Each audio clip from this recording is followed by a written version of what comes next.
1,000 years ago, when I was a preteen, angst and darkness ruled. Superheroes had claws. Rock stars wore flannel like they didn't care about picture day. And vampires hadn't been ruined by Twilight. They were still gay dads in frilly shirts, and they bought their daughter dolls. In the 90s, even middle schoolers felt the pull of the dangerous, the monstrous. We sat down to afternoon cartoons burning with inchoate thirst, not for milk or Sunny D, but for the purple stuff. Every weekday afternoon, sandwiched incongruously between Quack Pack and Bonkers, Gargoyles gave us serialized adult stories of urban alienation, gothic romance, and loincloths flapping with promise. Then, only 3 years later, after a mere couple of dozen failures to recapture the horny magic of the Manhattan Clan with new, almost interesting characters, Gargoyles was gone, and with it, the boners of a braver age. Now, here on Hard Choices, the spell is broken and our boners live again. Tonight, we will rank 21 Gargoyles characters to find the zenith, the median, and the nadir of fuckability. We'll do our best to keep our rankings brief, but when a host's boner rises above the clouds, the seal will be broken and they may unfurl the wings of their horniness in an enthralling display of big feels. But only 3 times per host. We got a lot of wingspan around the table tonight, so let's be careful out there. Enough. Our time is limited. We have only the length of a Hard Choices recording, a scant 7 or 8 hours before editing, to defend our castle of nostalgic boners by any means necessary. For example, I'm going to break format and not do a joke about all the whatevers we whatevered along the way, because that's what Xanatos would expect me to do.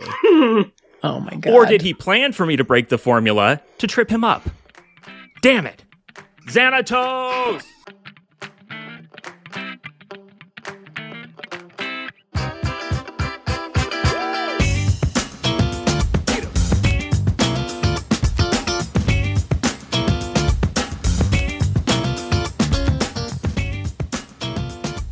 I'm your host, Kris Newton, but that name didn't seem adequate to all these gargoyles with their cool nicknames based on New York landmarks. So I've taken the liberty of assigning us all nicknames from the last city I lived in, Portland, Oregon. Therefore, I'm your host, Terwilliger, aka Kris Newton. The other members of my clan, in ascending order of likelihood that they will betray me in a dark future, are Helvetia, aka Annie Craton. This pussy doesn't take you where you want to go. It sends you where you need to be. Also joining us is Cooch, a.k.a. Lilian Carlisle. So Xanatos used the Phoenix Gate to travel back and become a billionaire. Can I use it to travel back to the same point and fuck 2 Demonas and 2 Goliaths simultaneously? The dream. Wow, big questions. And finally, Voodoo Donut, a.k.a. MeganBob. Okay, I was supposed to come up with something, and then I just kept thinking about what the fuck gargoyles come and whether it's like gritting a road or if it's like gravel. And then I remembered, no, they'd probably come regular cum. But I have lived in a world where it is like gritting a fucking road. You just have to jerk off all the gargoyles every time it snows. We've got a lot of characters to honorably mention, and even more to mercifully pass over in silence. But before we get to that, and to our fuckability rankings, we need a reminder about what fuckability means. And for that, we turn, as always, to Voodoo Donut. They're just so delicious. Fuckability is not about what they look like. It's about what they fuck like. So assume you are into them, they are into you. How good is the sex? And what is it like? The sun is low in the sky, so no more delay. Like Elisa Maza leaving a party at 7 p.m., let's make our polite excuses to all the people we're going to blow off tonight because we'd rather fuck Goliath.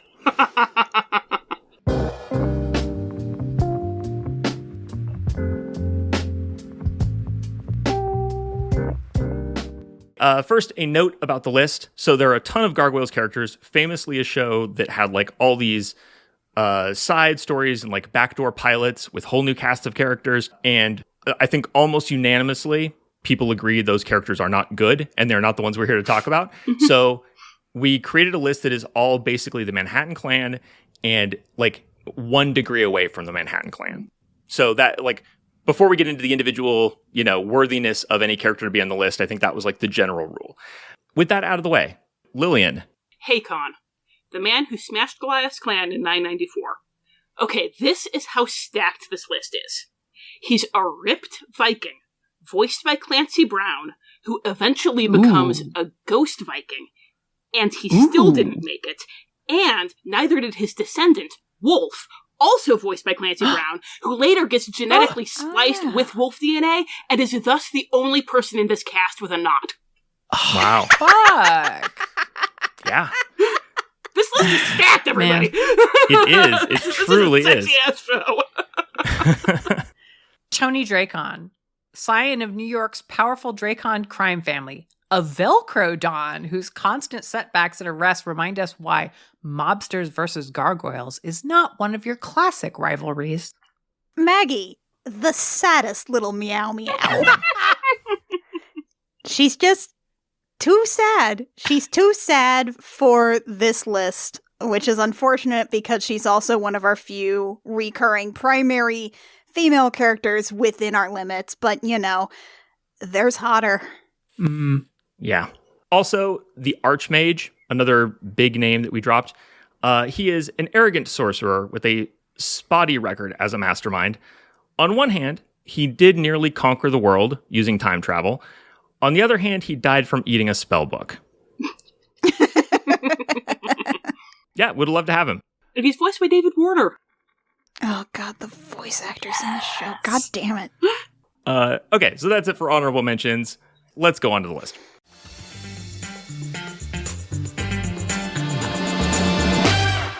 Number 1, Goliath, the noble, brooding leader of the Manhattan clan. Though a mighty warrior, he has the soul of a philosopher, which is very hot, provided that you're 6'10" and sound like Keith David. Number 2, Brooklyn, a reddish-beaked gargoyle who grows from a loose cannon to Goliath's trusted second-in-command as the series progresses. In the trio of Manhattan clan, gargoyles creatively dubbed the Trio, Brooklyn's classic boy band role is the bad boy. Number 3, Lexington, the diminutive techie gargoyle of the Manhattan clan. Not everybody's cup of tea, but if you're a 90s kid whose formative crushes were Donatello and Batboy, goddamn are you in luck. If you happen to know anyone like that. Role in the trio? The shy one. Number 4, Broadway, a beefy, fun-loving gargoyle who's a fan of detective movies and an amateur sleuth. Role in the trio, the goofball. More specifically, the Joey Fatone. Number 5, Hudson, Goliath's mentor and former leader of the clan. After losing an eye and much of his physical prowess, Hudson stepped down as clan leader, but his wisdom and experience suffice to handle anything the modern world can throw at him. For example, this dick. Number 6, Demona, Goliath's on-again, off-again lover. She did betray his clan to the humans and facilitate a massacre, but on the other hand, I think we can all agree.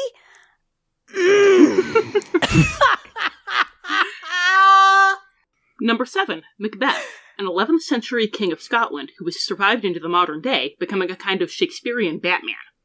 A magical curse guarantees that neither he nor Demona can die until one slays the other. There was an episode called The Silver Falcon. Macbeth is the Silver Fox.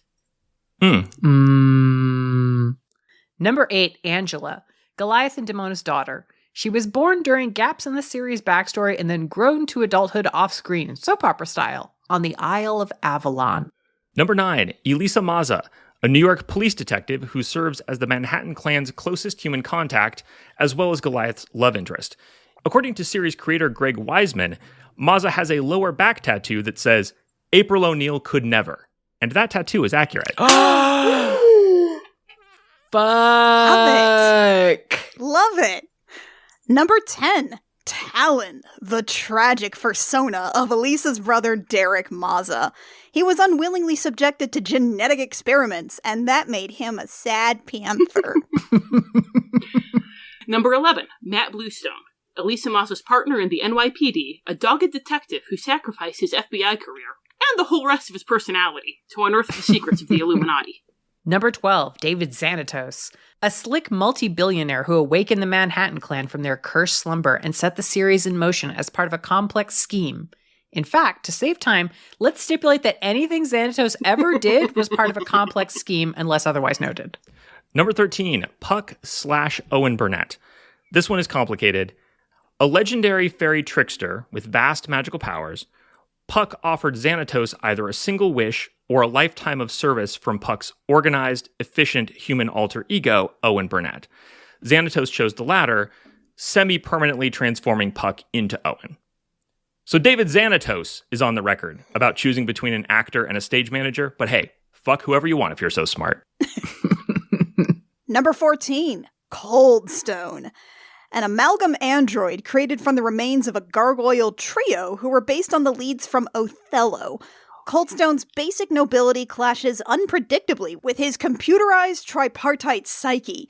For example, if you tip him $1, he has to sing a little song. Number 15, Dr. Anton Severius, a campy mad scientist, voiced by Tim Curry, responsible for many atrocities, such as infesting subterranean Manhattan with boring furries. Number 16, Thalog, Goliath and Xanatos' cloned hate child. Physically a clone of Goliath, Thalog possesses Xanatos' ruthless intellect. A monster who's also a bad person? Science, you give me the nicest things. Number 17, Oberon, the haughty king of the fairies. Since Oberon deposed and imprisoned his mother, Queen Mab, fairies have been known as the children of Oberon. Number 18, Titania, the haughty queen of the fairies. She may be even more capricious than her husband Oberon. Remember, the guy who beat up his 3-inch tall mom and threw her in fairy jail? But she's also voiced by Kate Mulgrew, so... Kate Mulgrew. Number 19, Fox, a.k.a. Janine Renard, a slightly gilded lily of a character, being not only a genius mercenary, but a television star, a master martial artist, a werefox, an heiress, Xanatos' one true love, and the secret daughter of Titania. Number 20, Dingo, a veteran thief who joined Xanatos' sham TV super team, The Pack. He has since redeemed himself as one half of an Australian buddy superhero team. He is also based on Shakespeare's Prince Hal. Behold, the duality of gargoyles. And number 21, Hyena, a psychopathic, cybernetically enhanced mercenary known for her cackling laugh. Unlike her fellow alumni from the Pack, Fox and Dingo, she's a 100% unredeemed villain. Sure, she thinks robots are hot, but simply being right is not a moral virtue. But thank you for bringing it up, because it's very important. It's a very important facet of her character, and especially honestly. if we're talking about fucking her, so... Yeah. I love that everybody else is like, oh, that's too far. And she's like, bitch, it's not far enough.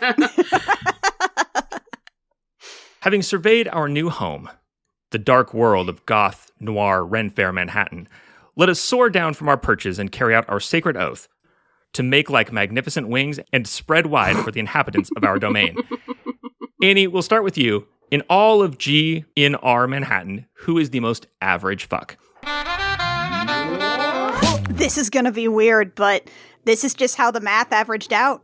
My number 11 is Oberon. Shit. I mean, he's a wife guy, and that's great, but he's in serious denial about it, and that lack of commitment to being a huge fan of his wife when your wife is hot green babe voiced by Kate Mulgrew, it brings him down a lot, and also he probably could kill me really easily by doing some real freaky fair folk foreplay. My number 11, maybe more expected in this position than the king of the goddamn fairies, is Broadway. But it's a high 11. Okay. You can come with Broadway, share a sandwich from the deli down the street, and then come again. You can put on The Big Lebowski with Broadway, which he has watched 500 times without ever learning what micturated means, and take turns going down on each other while you half watch it, stopping as necessary to pay attention to the best parts. Broadway is a big, thick, grinning, unpretentious fuck who may be more interested in having a good time with you than giving you a good time per se, but not out of selfishness. He is a sensitive soul with a highly developed bro instinct. His first love language will always be takeout. And fortunately for both of us, I speak fluent chocolate frosty. And I like to wait until they're melted enough to drink with a straw, which will give me lots of time to fuck this goof beforehand. Can I jump the line because my number 11 is also Broadway? Oh, hey. And he's such a sweet, eager guy, and he's gonna be such a wow boobs. He's gonna bring such a joy and enthusiasm from it. And there's the whole, he's the only one of the gargoyles that we see just randomly stopping by Elisa's apartment just to watch movies on random nights. There's gonna be this just real, just casual buddy energy to it. You don't have to be pretentious with Broadway. And he learns from movies, so you can just sit on the couch together and eat popcorn and watch sexy movies and compare notes about what you do and don't like, and then try it out afterwards, and then you get to cuddle on his soft tummy. I love him so much. Yeah. Broadway is such high rank for Mary. So yeah. MeganBob, you're number 11. Titania. I know. Danger, but maybe I don't like being emotionally manipulated for reals, but goddamn do I like being worked. Yes, please blatantly abuse your power over me. Lord it over me. Make me cringe at what a fucking simp I can be. The risk is, though, she's also manipulating you behind your back. And that's a big risk to accept. But maybe. Honestly, I love that we've got the fairy power couple on the same tier here. I know. They would both hate it and kill us. Annie, you're number 12. My number 12 was Macbeth. You know how sometimes you're into someone, but they're into somebody else, but they say they're not, but they really, really are, and they never stop bringing that person up. This is Macbeth and his 1,000-year hate boner. And even in a threesome situation with Macbeth and Demona, I mean, they would be so focused in on each other. I would just I can't compete with Demona for attention. Come on, that's not happening. They would not give me the time of day. It would end up being a bad time with two really sexy people. That's interesting. My number 12 is Hudson. I don't think Hudson is all he once was. He's not in his physical prime. But what the fuck am I going to do with the whole gargoyle anyway? I'm not going to outpace him. I'm not going to have to leave him for a younger monster. So, given that, he is an experienced, patient, physically powerful lover who's going to keep a firm hand on your shoulder as he teaches you how they used to do it in the Viking days. Aww. My only concern is I don't think he's out for new experiences. So once I've learned some things, I think it might get stale. Lilian, you're number 12. Big feels. So my number 12 is Oberon. And I originally I know MeganBob is so shocked. Wow. I originally thought he'd be close to the bottom for me, and I know everybody else thought he'd be my number 1 because he checks all my boxes. But tell me. The thing is, he gets so petulant when he's thwarted. He is such a petulant little shit. And that was kind of the main thing that I remembered from him on the show. And then I went back and rewatched, and he has his whole Oberon does not compromise, Oberon commands. That's real bad for scene negotiation, and it's just bitch, if you have to say that, then you're not a good dom. It should just be, an unspoken thing. And he has all these fey powers, but he doesn't really use them creatively. It's oh look, you became a kaiju. Oh look, you became diamond, so people can't hit you. It's just, he doesn't really use them to their full extent. That said, if you agree with Owen that service is its own reward, he has some moments of really excellent dom energy. So when he asks Catherine to borrow Boudica and he's all, we thank you. It's okay, cool. As long as he's getting his way, he's going to be real gracious. He's very sparing with praise. And you're going to hate yourself for how into it you'll be when you manage to earn it. So if you're anything but a straight up non-bratty sub, it's going to be really miserable with Oberon. But if you're happy to just kneel at your lord's feet, while he strokes the top of your head with one hand, and you feel the weight of the other resting on your leash and collar, and you'll be handsomely rewarded for your service later when you're in private. If you know anyone like that at all, it's gonna be great. MeganBob, you're number 12. Dango! If you slap him and spit in his face, he will smile and lunge at you. He's hot for Hunter, and she pulled a gun on him. Sounds like a guy who knows what the fuck a good time is. Annie, number 13. My number 13 was Talon. This fucking guy. Like, on paper, he sounds great. Like, big panther monster, wings, electric powers, and he's got so much juicy pathos. Like, do you know how fast I will jump at any character who has a super high odds of saying shit like, she'll never see me as anything but a monster? I love that shit. Like, he's angry and sad and I could heal him with my pussy, but this guy will keep being the angriest little gullible shit on the planet. He will angst fuck you, and then he'll be like, oh, I was so bad and I hate myself. I'm such a monster. And like, then you'll have to do all the emotional labor instead of like having an orgasm and enjoying it. And like, it doesn't matter. He'll be so exhausting. Like, every sexual encounter will turn into a pity party. A waste of potential. My number 13 is Anton Severius. No doubt, weak on fundamentals, low empathy, physically awkward, always distracted, but he has style. And I think if he liked you, he would put on a show. He seems like the kind of guy who would perform over-the-top sluttiness as much for the joy of attention as for any interest in doing anything for you, and it would probably work. And then he would like put on a cool robe afterward and like make us a pair of like something distinctive, like a Clover Club cocktail, just to like put his signature on the night, like, and remind me of the caliber of camp villain I'm fucking around with. That's like, I'll go to that show. I do want to see that. My 13 is actually also Anton Severius. So like, he's a ham. Doesn't necessarily need to be good, but if I cower and do like the big eyes and be like, oh, Dr. Severius, please, I'll do anything if you'll help me. I promise. Ask me for anything. I'll say yes. I don't know what he's going to say, but I know I really want to find out. Also, like, not a stone cold Dom, but just scary enough to make it fun. Also, maybe he turns me into a kitty with titties like Maggie. Like, I don't hate this life. The world where you got turned into Maggie instead of Maggie getting turned into Maggie, that is a very interesting Gargoyles AU. Oh, that's a way better AU. MeganBob. Just like going around going like, MeganBob. yeah, just going like, you want to see something weird? And they're like, how the fuck does that, why are your tits so covered in fur? How does this Shouldn't work? I have like 8 of these? Yeah, exactly. So my 13 is Bluestone. He's going to pursue your pleasure with the single-minded devotion he uses to pursue the Illuminati. If something isn't working, he's going to stop, study all the information at his disposal, and then try again, lather, rinse, repeat, until he's figured out exactly what you like. He has that whole thing about wanting to be noticed with his conspiracy stuff, so I think maybe he has a little bit of a praise kink going on, but he's going to try and do some fun stuff to get your attention, because he wants you to think he's special. Plus, he looks really fine in that coat. Do love a coat. Annie, you're number 14. My 14 is Hudson.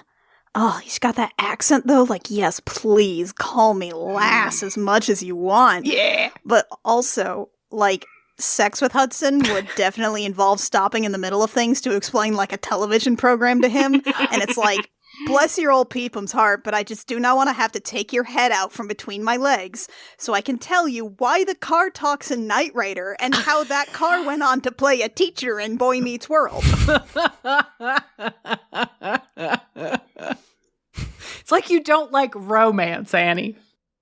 I just think that those are conversations that he would get easily distracted by, and then like we'd have to watch a lot of like Matlock, and it's like, can't we just watch Columbo instead? Put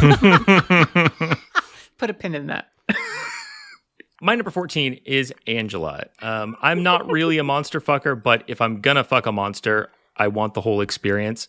Angela is way too nice, too sheltered, too well-adjusted to give me any of that. She may be the future of human gargoyle relations, but not the kind of relations we're talking about tonight. My number 14 is also Angela. On the one hand, as you say, like, she is a bowl of maple and brown sugar oatmeal. She's sweet, she's wholesome, she's bland. That said, I think she'd be a fast learner because she leaves Avalon to travel with everyone. So we know she's adventurous, we know she wants to experience new things. I think training her would be a bit of an investment, but it would pay off eventually. Lilian, you've just made me horny for oatmeal. But not, like, I was just going like, actually, I do like oatmeal a lot. Maybe that's what I'll have for dinner. Yes! My They number felt 14. horny for something they weren't horny for before. It's my ultimate achievement. I didn't have a pre-existing horny condition for this one, but I do now.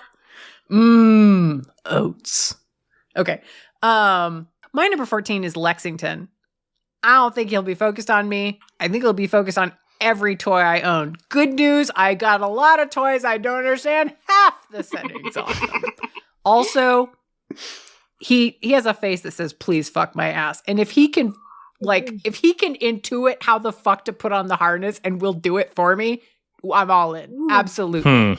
I think you're technically right, but I think in a larger sense, he has a please do anything face, which is not as hot. All right, we're on to number 15. Annie, you're number 15. My number 15 is Dingo, and I am sorry to all the people who are going to get this very stupid joke, but I have to get it out of my system. Do it. Maybe the dingo eats me, baby. Yeah!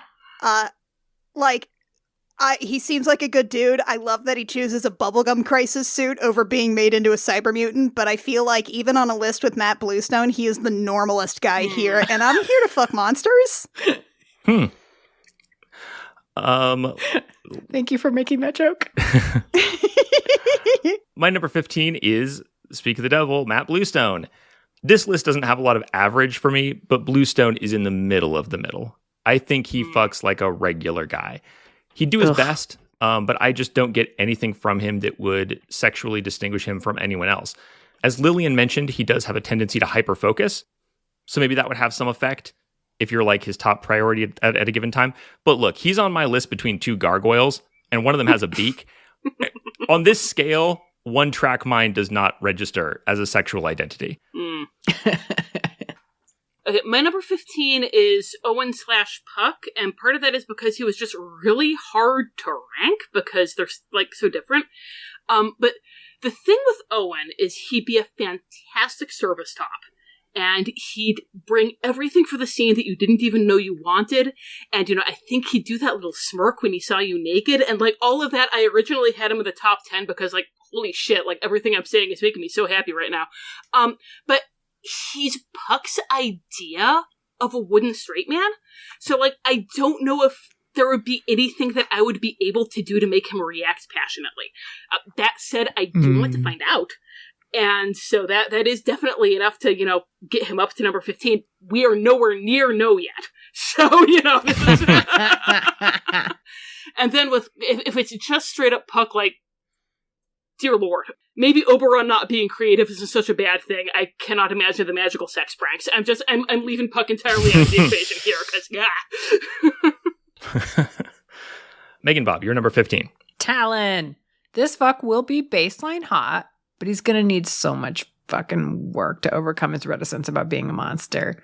I'm happy to put in the work, but I think the older I get, the more I'm ready for a monster that's done the work necessary to turn their back on humanity. He is not enough of an asshole. Annie, you're number 16. My number 16 is Elisa Maza. Elisa, I'm sorry. I know it's a magical world where there are good cops, but you're an NYPD cop, and I can't quite get past it. And, I respect Elisa a lot because she decides she wants that big gargoyle cock, and she eventually lets herself have it, and she deserves it. And I would go out to lunch with her and ask her to introduce me to her big monster friends, but Elisa, I'm sorry, you're a cop and it's 2023, and I know you're in the 90s, but I'm sorry. My number 16 is Brooklyn. Brooklyn has that thing that I don't get, I have never gotten, like how a lot of people of my generation had a big crush on Raphael, like the Ninja Turtle, or some people are really into Gambit. I'm not into it. I've never understood it. I don't know what the deal is. Is this an angry fuck? Is this frustrated not being the top guy? Fuck. It makes no impression on me except for the beak. Dicks aren't complicated. You can have a good time sticking them almost anywhere, but there are a few exceptions, and beak is one of them. I'll try to help you understand. Yes, stay tuned on that one. Let's see. Lilian, you're number 16. My number 16 is Lexington. He's gonna study your body and your pleasure like it's an exciting puzzle he wants to unlock. But, as Bob said, he's gonna be way more interested in anything mechanical that you have around the house than you. Mm-hmm. And also, I think he might start to treat you like a puzzle. Not in a cold, clinical way. He'd be very excited about it, but it's just... He'd be treating you like a car he was trying to start. And he's really excited about starting a car, but at the same time, that's not what I'm looking for. No. MeganBob, you're number 16. Macbeth. The guy who can't get over his ex and has been trying to get revenge on his ex for the last 900 years. He's had a lot of time to practice. I'm sure he's going to be technically competent. But I feel like unless we both say Demona when we finish, it is just going to be so fucking weird. Nope, this is Candyman all over again. Nope.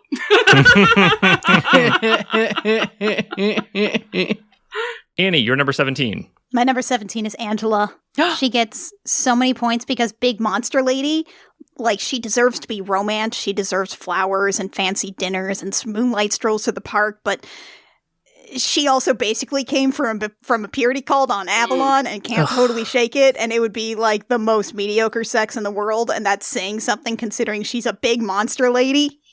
My 17 is also Angela. Highly emotionally attuned fuck. I know she's going to lock into the vibe I'm in and be in it with me. I really don't want that in someone inexperienced. I'm over here doing erotic open heart surgery. And she's like, no, I can help. I'm like, baby, let's start you with playing Operation before we get into the risky shit that I like. But it's cute that you want to help. My number 17 is Talon. I have no interest in this angsty Panther Bat guy. I'm not going to kick somebody out of bed for a tragic backstory, nor for being a Panther man, per se. This guy's problem is that he's bland and he's sad. He is blandly sad, like Phil Boyd Studge. Of course, it's not fair to judge him on sex appeal, because he wasn't created for sex. He was created as an experiment to answer burning scientific questions, such as, can you die of boredom while sucking off a panther? Perhaps someday science will answer this question, but I definitely won't. He even does little electric shocks. You'd think that would be something, but it's not. Lilian, you're number 17. My number 17 is Dingo. I think he's going to be a very giving lover because he wants to prove that he's not a villain anymore, but he's going to be so friggin' kink-shaming. Because, Hyena is the only one that we see who pretty much explicitly has a kink. This is as far as they can get on the show, saying, yep, she's a robot fucker, in a children's show. And he's so, making non-stop snide, judgy comments about it. And granted, it's Hyena, and granted, it's, in the context of her becoming a cyborg, which is, not a life choice that I would personally make. But at the same time, it's kind of the only thing that we see of him doing for anyone chasing their bliss. So I'm just worried that if I mentioned one thing he wasn't into, he'd look at me like I was something he scraped off his shoe, and then he would just keep bringing it up over and over again. Yeah, it's a concern. Oof. Annie, you're number 18. It's Lexington. He's a little gay baby. And I can't rank him higher because I'm not a dude who's into dudes, but I want to hold his hand and take him out and listen to his dates with this nice young hot monster man, console him through an anxiety spiral about boys afterwards because he's a little gay baby. It's true. My number 18 is Oberon. Trying to get this guy off, this arrogant petty motherfucker, this would be like trying to serve a 5-course meal in a minefield. He is so stuck on himself and what he is owed. I could not possibly get him to settle for anything I'm actually capable of. In the past, I've noted some characters who would be great beginner dick for somebody who hasn't given a lot of blowjobs or whatever. Exact opposite here. This man's dick demands the impossible, and it punishes failure. At the same time, it's impossible that the king of fairies doesn't fuck like a thunderstorm. So like if you're lucky or if you're very good, maybe this is the fuck of your life, but I don't think so. Lilian, you're number 18. My number 18 is Coldstone. So assuming we just get one personality the whole time, I'm not even getting into like when he's flipping all over the place in Legion because I can't rank that. But so if it's one of the two good personalities, then you get to do the whole like, oh no, being a robot isn't all bad. Let me show you what's good about your robot body. Let's go on this journey of exploration together. And that's fine. He'd probably be a little bit lower if that were the only option. But if it's the evil one, there's that scene in High Noon where he's watching Elisa and Demona wrestle, and he gets that wolfish leer on his face. Ooh. And he can leer at me like that with his Michael Dorn voice all friggin' day. It's persuasive. MeganBob, you're number 18. Matt Bluestone. So I once accidentally threw up on the dick of a guy I was deep throating. I'll come back to that.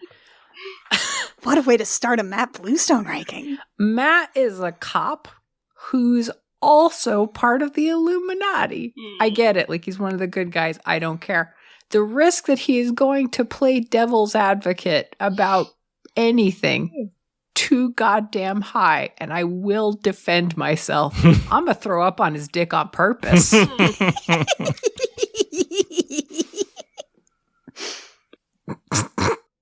I'm sorry. What I'm having is an extremely elaborate but positive reaction to that ranking, but we can talk about it later.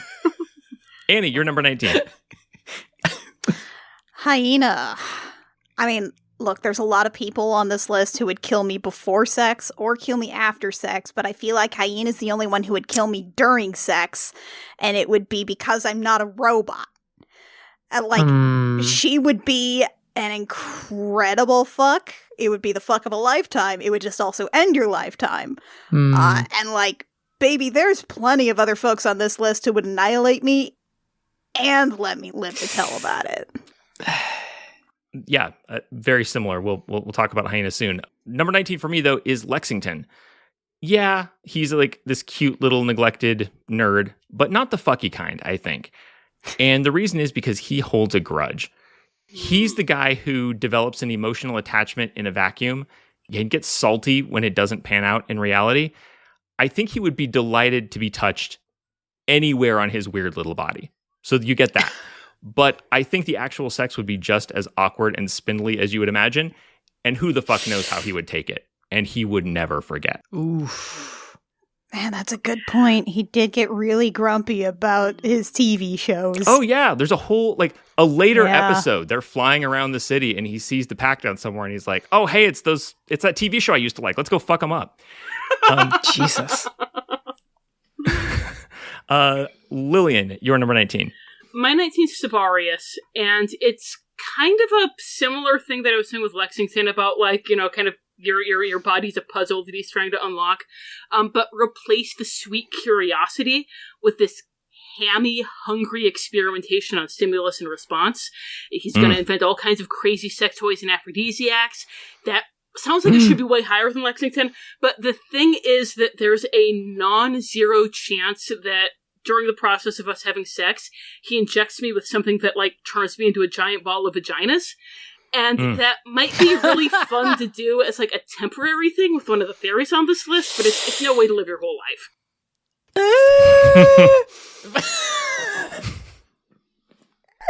Holy shit. I just broke Annie. A ball of vaginas. That's a power. It's an evocative image. That's some Katamari Damacy shit. Yeah, right?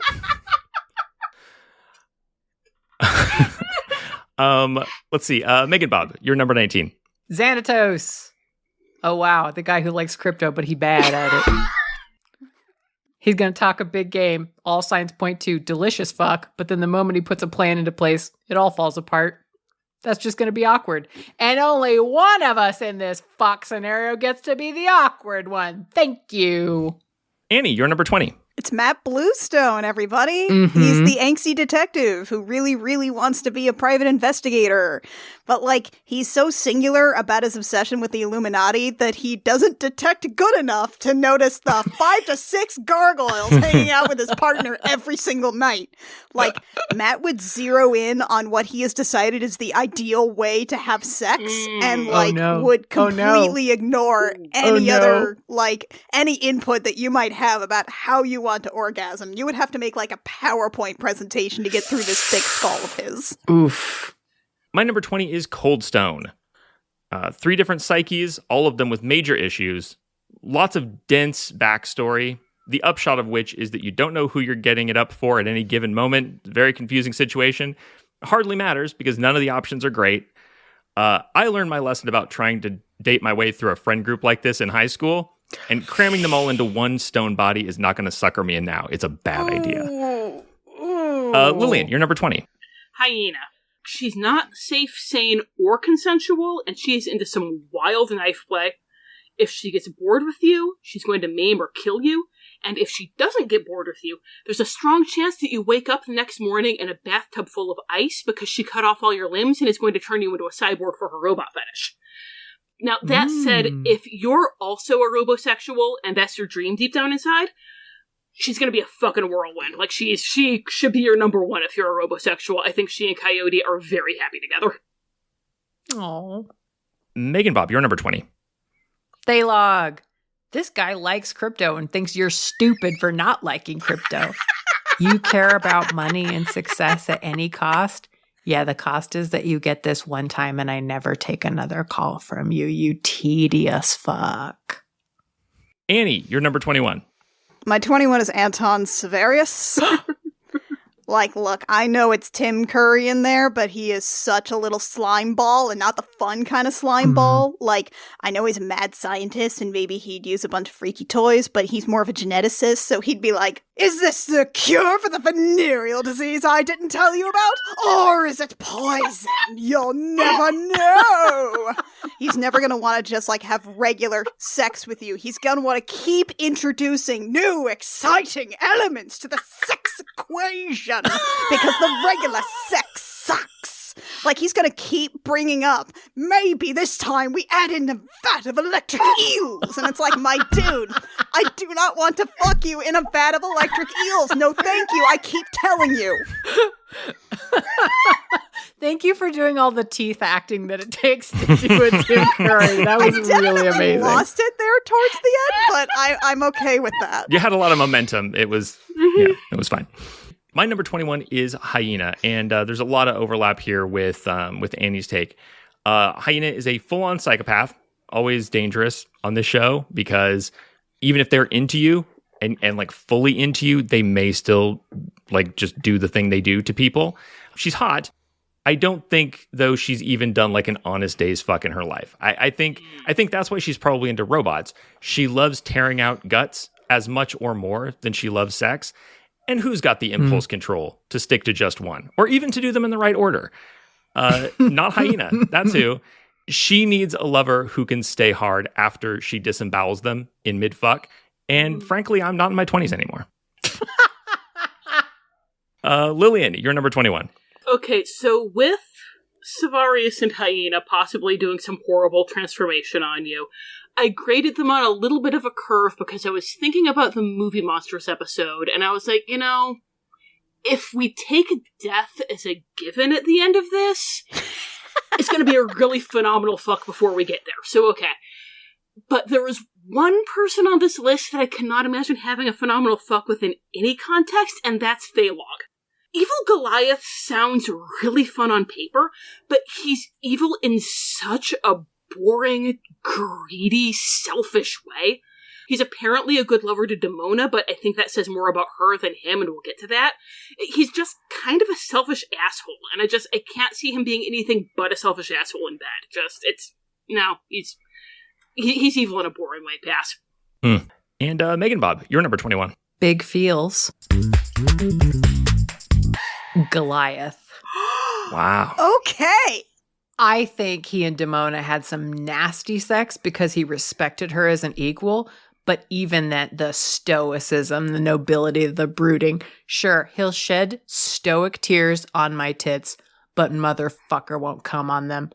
This motherfucker, this nothing motherfucker, he's going to pull back because I'm a human and his protectiveness would never let him really unleash with me.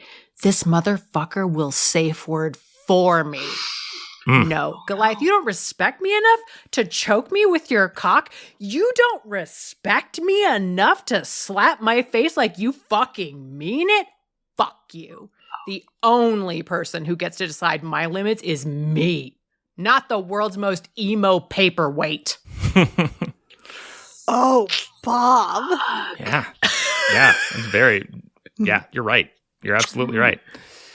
Marvelous. The rage. I'm like, you could give me everything, but you won't. We've been working our way down the fuckability rankings for a while now. And just like Demona, that time that she pegged Goliath until dawn, we were bound to hit rock bottom eventually. Oh my God. But now it's time to return to the top of our lists and climb to the zenith of gargoyle fuckability like we're irresponsibly clawing our way up a skyscraper. MeganBob, you're first. Starting at number 10, let's talk about who you would like to leave claw marks up the side of you. Elisa Maza. Bro, fuck, bro, fuck, bro, fuck. Girl will do hand jobs on the sofa with you. My girl will wear an oversized Met shirt to bed with no panties. Girl will throw popcorn for you both to catch with your mouths. I don't think she goes in for a lot of involved stuff in sex. I don't think you get that. But I think if you want someone to grind you through the mattress, she will do it any day of the week. Lilian, you're number 10. My number 10 is Talon. This ranking assumes he doesn't have a barbed penis in either a painful way or a fun dragon way. If we're just taking the barbed penis out of the equation. So the thing with Talon, earlier on, he's kind of in those being human grapes were probably sour stage of unwilling furry transformation. He's all like, Stavarius can keep his cure, I just want justice! So he's gonna want to be, like, showing his body as being good. He wants to pull out all the stops to make this the wildest sexual encounter you've ever had because he wants to take his new Ferrari out for a ride. Then later on, we're going to get to when he's kind of more well-balanced, and he's like down in the labyrinth taking care of everybody, and then he's made his peace with it, and he'll be sweeter and more compassionate and grounded, but like deep down, he still wants you to remind him that he has a Ferrari. He's got that little bit of angst still left in him. So when you bring that out, you're going to get a wild ride. My number 10 is Xanatos. He checks all the boxes. Like stylish, emotionally intelligent, smartest man in the world. What's not to fuck? I think it would be romantic, but not so squishy that you can't get any friction. Unlike, like, I don't necessarily agree with every take that like intellectual characters would see you as a puzzle. Xanatos is going to line up every possible circumstance bonus and then fuck you like he means it. He is that guy. And it's going to work. It's going to be fantastic. It might be a little too perfect. It might feel insincere. I think to really connect with him in an authentic way, you'd have to be his equal. And I definitely am not. So for me personally, it's a 10. Annie, you're number 10. This is one of my big feels.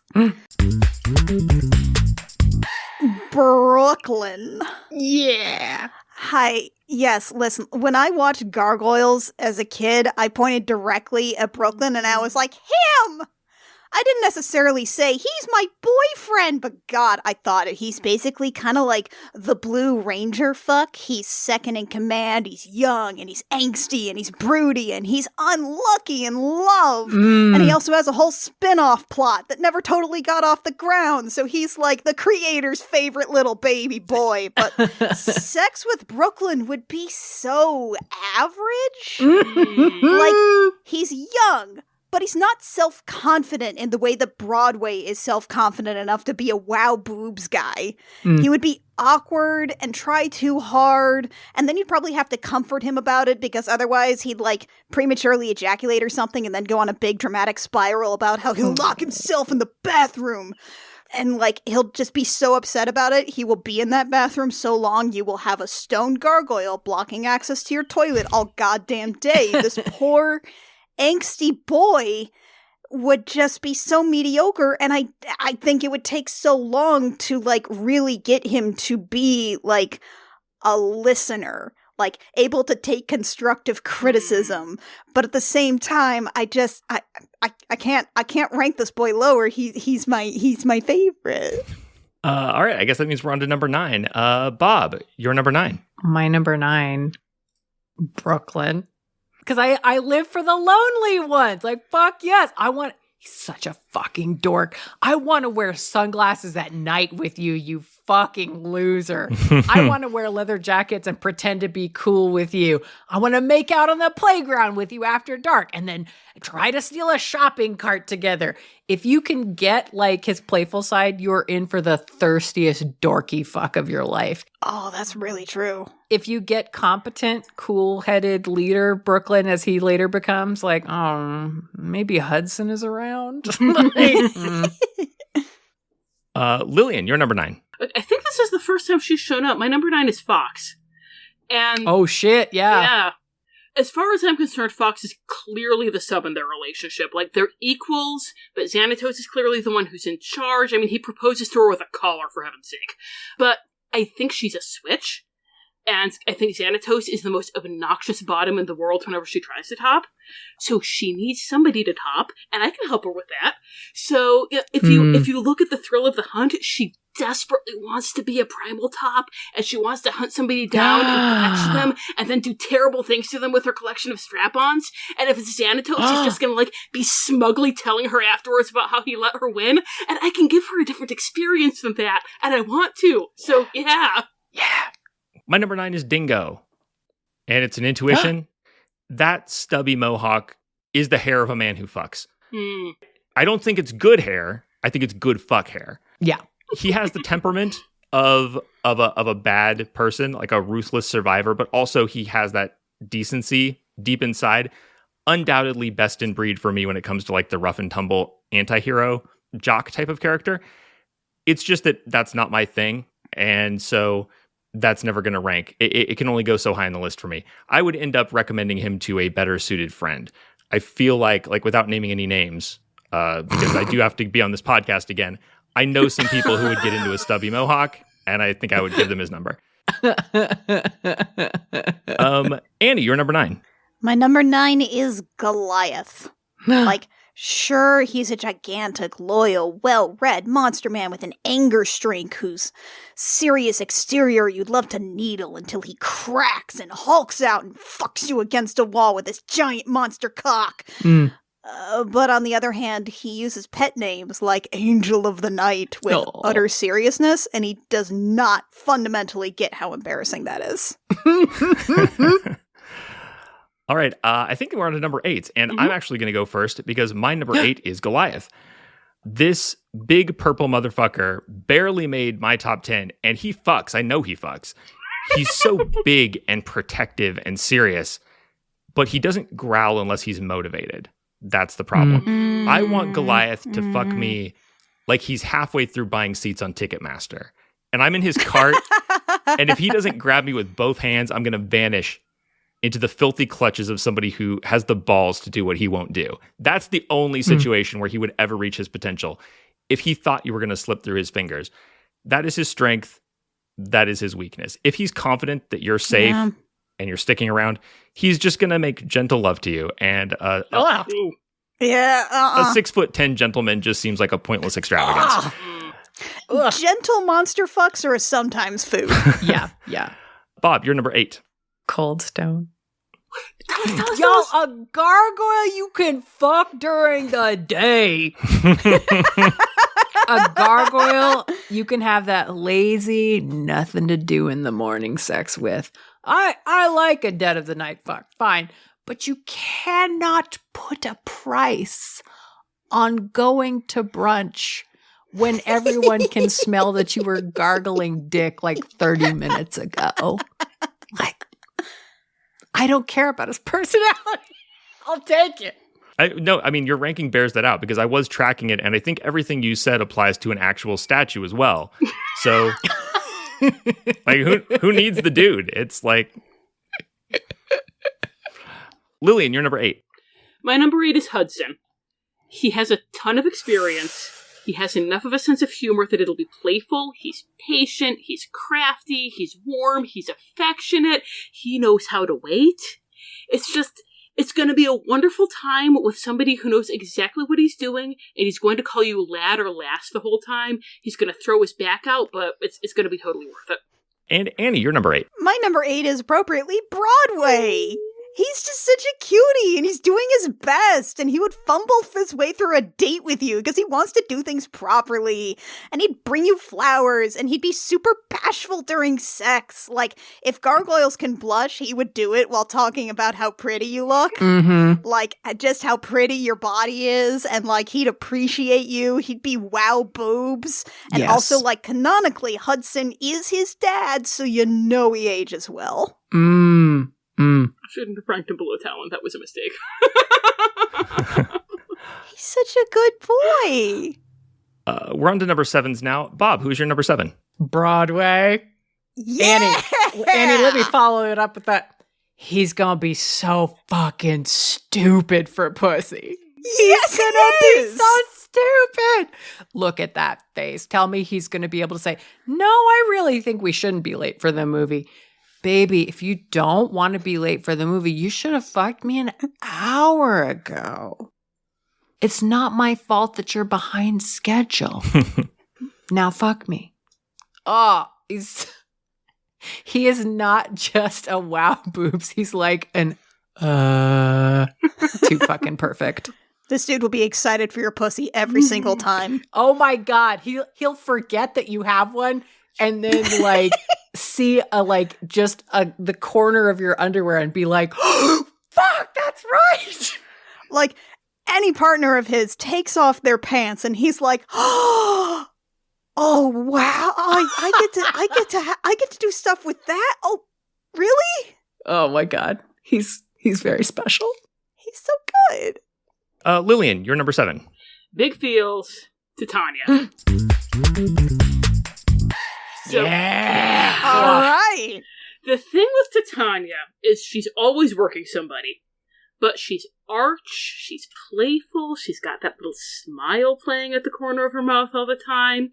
I think her always working somebody translates into a really subtle form of bratting, because that's even what we see with Oberon, right? Like, the one exception to you gotta be a perfect sub for Oberon is you gotta be bratting so subtly that he thinks you're being a perfect sub when you really aren't. Like, I know we've mentioned on the Discord the whole that, like, the phrase topping from the bottom is super problematic and it's basically just used to say that a bottom is establishing their boundaries.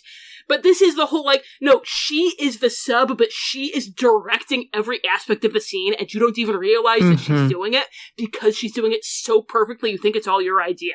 So, just, like, everyone's gonna go home happy. And, you know, that's one possible scenario. I think there's another scenario where she's more overt, and it starts out where, like, you tie her up, and then she uses her magic to get out, and suddenly you're the one who's tied up. Just, there's gonna be all kinds of fantastically fun power games here. And this is, you know, this is me speaking as a sub, like, talking about topping Titania. I have no fucking clue how she's gonna be as a dom. I want to find out, because she's such a good sub, and she's so good at sex. And just show me, Titania. Show me. My number 7 is Thalog. Obviously, with Xanatos' brains and Goliath's body and spirit, Thalog has to rank higher for fuckability than his 2 more narrow-minded dads. But what holds me back is the lack of a certain distinctive spark. I think he's like a top-tier fuck generically, but for me, he's still Xanatos Goliath swirl, which is delicious, I'm sure, but not really a flavor in its own right. So, on a technicality, number 7. Annie, you're number 7. My number 7 was Fox. Like, look, she's a tokusatsu hero, like a Power Ranger. And then she's also a femme fatale criminal. And then she's also basically Bulma from Dragon Ball Z, considering her, like, super scientist parents. And she's half Fae royalty. And, like, there is literally no way to go wrong here. Sex with this kind of character could go in any direction, and I'm here for all of it. There's no bad combination. This is Annie Kryptonite. I'm sorry. Yeah, and you know what? We're on to number 6s, and once again, I have to skip in line, loath as I am to do it, because Fox is my number 6. Confidence is huge in its own right, but Fox also has a lot to be confident in. She is beautiful, athletic, brilliant, mean, authentic. This is a woman you not only want to fuck, you want to watch her get fucked, because she knows how to enjoy herself. That's the hottest thing about Fox. There are a lot of selfish people in the world, but fewer who are selfish and self-actualized. If you find that person, well, I was going to say you need to eat her pussy right away, but she's not going to wait for you. If this is happening, it's going to happen like right here in the dressing room with the outrageously expensive dress you just bought her, hiked all the way up her thighs and still getting soaked. That is Fox.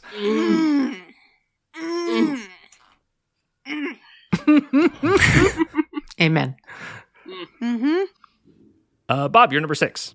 Hudson Yeah, that sounds doesn't right. eat pussy. Hudson feasts on pussy. People think they want the guy who goes out and gets scars. Nah. You want the guy who already has them and all those stories of surviving them. You want, like, this guy isn't going to leave you to go start shit.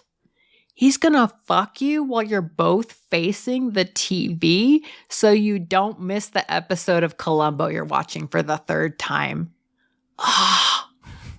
The snacks he's going to have after?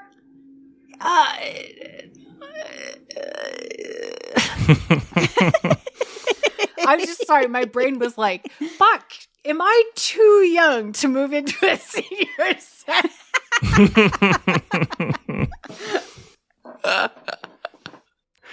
Lilian, you're number 6. My number 6 is Goliath, and the thing with Goliath, everything everyone has said about him is 100% true. But yeah, at the same time, it's like, this is fuck not Mary, and so, like, it's, you know, yeah, in the long term, vanilla's going to get boring, but vanilla sex with the super hot monster man, it's still gonna be really good! First off, if all you want is vanilla sex, I don't know if there's anybody like this listening to this podcast, but if that's your thing, Goliath's number 1 with a bullet. Just, he's a huge protector, man. He'll fold you in his wings, and he'll just be a little ragdoll in his giant, strong arms, and, like, I'm 5'9", I'm not used to there being people who can, like, tower over me and make me feel like a tiny little ragdoll like that. Goliath can do it. And just looking at the size of that guy, you know he's friggin' hung. Just, he does have that seriousness, but he has that playful side, you know, when the trio are telling him their names, he gets that little, again, that smile and that playfulness in his voice, you know, there is that side of him that you can bring out. But, like, the problem is he's so set in his ways, and if you suggest anything that he thinks is even a little weird, he's gonna do one of those patented Goliath freakouts. So it's gonna be a whole, like, you want me to cause pain and call it pleasure?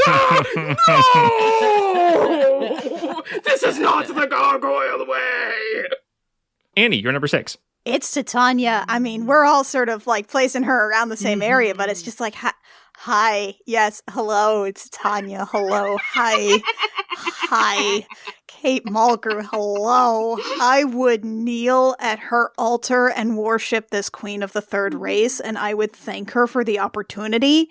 Like, the odds of her killing me for some fae reason is about 50-50, but God, I would take those odds if it meant that, like, she would tilt my chin up to look her in the eyes and tell me I did good. I am but a simple queer. There was a moment of calculation you may have been able to see, and that was me thinking, is that still hot as a Janeway Kim fic? And yes, it's still, it really is Kate Mulgrew who pulls it together. Yeah, it's Kate Mulgrew all the way, baby. It's that rasp in her voice, just Oh, it's so good. Bob, you're number 5. Big feels. Fox. We don't have a good name for, like, a wife guy, but she will guy her husband to the ends of the fucking earth. And doesn't everyone want someone to say, you were the most brilliant person in the world, a fucking genius? and then she helps you commit crimes? She manifests superpowers because she cares about the baby you had together so much? Like, she will fuck you like you hung the goddamn moon, and she can't wait for you to knock her up. No fucking wonder Xanatos put a ring on it. Lilian, you're number 5. Big feels. Demona. Yeah.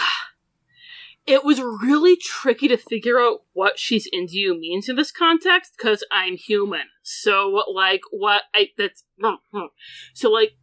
I kind of had to look at this from 2 perspectives, and one is that, like, she's just having sex with me to manipulate me, like she clearly was with Brooklyn. I mean, like, fucking come on, like, watch Temptation. They're clearly getting it on between the scenes. And in that case, you can see from the moves that she put on Brooklyn, she's very good at it. And, like, ditto the way she's able to wrap Macbeth around her little finger in France. Just, she'll be able to, like, just get you exactly where she wants you, just, you know, just make you putty in her hands. She has absolutely no chill, which translates into incredibly passionate sex, even if it is just a play. I think in that scenario, she's only going to top because she's not going to trust anyone enough to let them top her, but, you know, that's fine. And I definitely think that she's going to really get off on having power over your reactions. Just watching that, like, just satisfied cat in the cream look on her face when she is in total control of everything you're doing is going to be delicious. And then, the other side of it is if we're looking at something kind of like the mirror situation where I'm a gargoyle, and then I'm like, when she's just passionately in love with Goliath or Theolog or whatever, like, holy fuck! She's never going to admit it, but she is so desperate for actual intimacy, and I think that's why Theolog was able to put one over on her, even though he sucks. So you're going to get all that passion, but it's combined with this all-consuming need to hang on to you. And the only reason that I couldn't rank her higher than number 5 was because it's a ticking time bomb before she decides that you're going to betray her and blows you up with her laser bazooka. And so just everyone above this is also going to be an amazing fuck, and they're not absolutely 100% certain going to kill you. Because that's how things go when Demona, like, decides that she trusts you and then decides that she can't trust you. But until that moment, jalapeno. Yeah. I like the idea that, like, on hard choices, we don't consider whether the fuck will kill you, but, like, as a tiebreaker, okay, that's fine. My number 5 is Elisa Maza. And as people might know if they listen to the old Gameable episode about gargoyles, only my irrational adherence to the letter of hard choices law keeps Elisa Maza from the top of my list. She is far and away the character I want to fuck the most. She's not like a part-time statue or an immortal or a cyborg, but she keeps company with them and is, like, totally herself, totally self-possessed, which is much hotter. Sometimes you have sex with somebody who doesn't really understand themselves, and it's not that I mind, like, the work of muddling through, but maybe you don't get the full experience of the person in a situation like that, and that's what you're there for. I think Elisa Maza, lying naked on the bed in front of you, looks, feels, and smells and tastes like Elisa Maza. Then when she rolls you over on your back, she's going to move your body with the same confidence, communicating but not hesitating because she fucks with clear-eyed desire and she expects the same thing from you. For me, for the actual experience, she's number 1. I don't think she would quite make it to the winner's pedestal of the all-time fuck Olympics, which is what we're talking about higher on the list, but, like, neither would I. Like, we're perfect for each other. Annie, you're number 5. All right, we've talked a lot about Cold Stone already, but hi, here's Cold Stone at my number 5 because, look, this will surprise absolutely no one here, but when I was a child and saw Star Trek The Next Generation for the first time, I looked around the room and pointed at Worf and said, that one. Yeah. And Michael Dorn voices Cold Stone, and that very much affects me, and, like, I've got a whole write-up on him, but we've talked a lot about him already, but I will say that I feel like, I mean, sure, he's like, she'll never see me as anything but a monster, and I love that shit, and it's not, like, tainted by being too angsty to function. But, like, He is a gargoyle robot that has been made by Demona and Xanatos getting together and collaborating on a project. And I'm sorry, between those two characters, can you really look me in the eye and tell me that at no point they looked at each other and were like, so we're going to give him like the biggest RoboCop, right? Like, yeah, of course, obviously. Yes.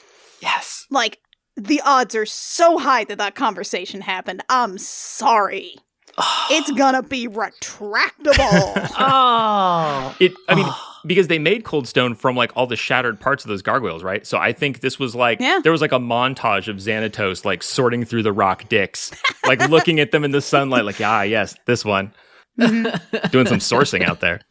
Gotta do some magic, gotta do some science, gotta do some like paleontology. We gotta make sure this guy has an amazing dick. Mm-hmm.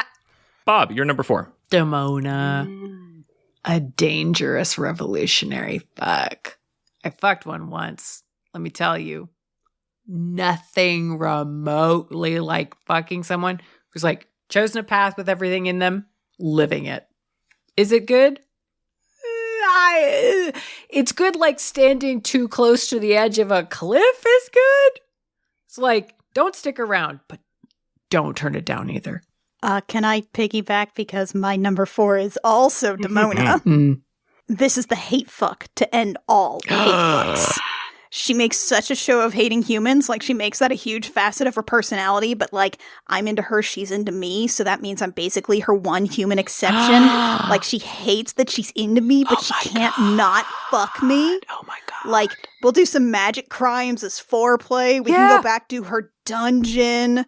Like, and then we can maybe, like, when she's really in the hate zone, we can bang while she's human during the day. And then as the sun goes down, like, transition into the monstery shit. Like, and also, I've just spent so many years thinking about that loincloth that's barely holding onto that belt. Hello, Demona. Hello, please. Lilian, you're number 4. Hang on, I need to gather myself after that. Yeah, right? give me a minute. All right, my number 4 is Xanatos, and just where to even begin? Okay, he's as mentioned when I was talking about Fox. He is a total dom, but he's got this playfulness and humor that Oberon never will, and just an imagination. I mean, just think about the fucking scenes this guy's gonna plan. They're just gonna be elaborate, like, crazy puzzle boxes. It's kind of like, you know, what the people who ranked the Riddler high on the Batman episode we're talking about, but with that sexy beast doing it, just, oh, fuck. And then, you know, he's loaded, so he's gonna be your sugar daddy, and you also know his dungeon is friggin' amazing because he can afford to put everything in it. He's got his smug, sinister villain energy, but he's a wife guy. This is a grade A villain fuck. Oh, fuck. He is such a wife guy. Yeah. Fuck. Yeah, that's interesting. I gotta flag that for unpack that because I think that's a good point and interesting thing about how to approach the character. My number 4 is Macbeth. I don't personally want to fuck Macbeth, but he has romance novel protagonist written all over him. It makes no narrative sense for him not to be an amazing lover. For 900 years, this eternal silver fox has been traveling, having wild experiences, amassing a fortune, developing a vast breadth of skills and relationships, Highlander style.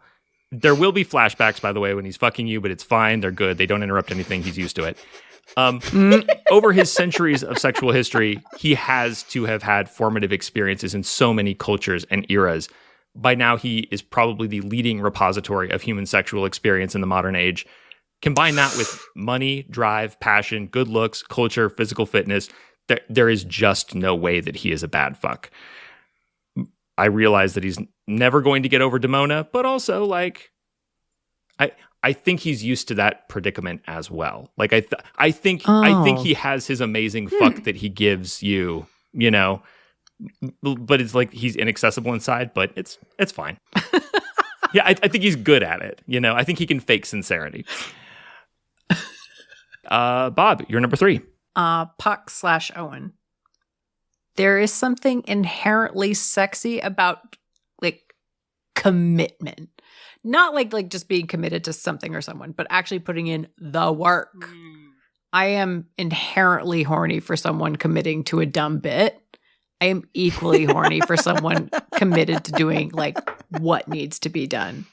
Is he ruthless? Yes. And ruthless is absolutely how I like my orgasms. Thank you. Lilian, you're number 3. Brooklyn. Bob, you're going to be so proud of me. I want to teach him. Oh my god! Yes. Just, he doesn't know what he's doing yet. I'm pretty sure he lost his virginity to Demona, and that was like the only like sexual experience he's ever had. I actually, my very first erotic fanfic I ever read was that. It was Temptation, like God. Behind the scenes. Oh my gosh! And so he doesn't have any fucking clue what he's doing. But he's smart, he's curious about the modern world and everything that goes with it. He's got, like, the broody energy and the husky voice and just the yumminess. And I think of all the gargoyles, he's the one with the best balance of being, like, sexy, open-minded, and not murderous. And so just, I want to be his MILF. I want to be the one who knows, like, all the sexy things and can bring him in and show him, like, these are the wonderful sexy things, like, in general, because you're like, just an angry young virgin who doesn't know anything. But also, these are all the exciting, sexy things that we have now when it's not $9.94. Because look at everything they've invented since then.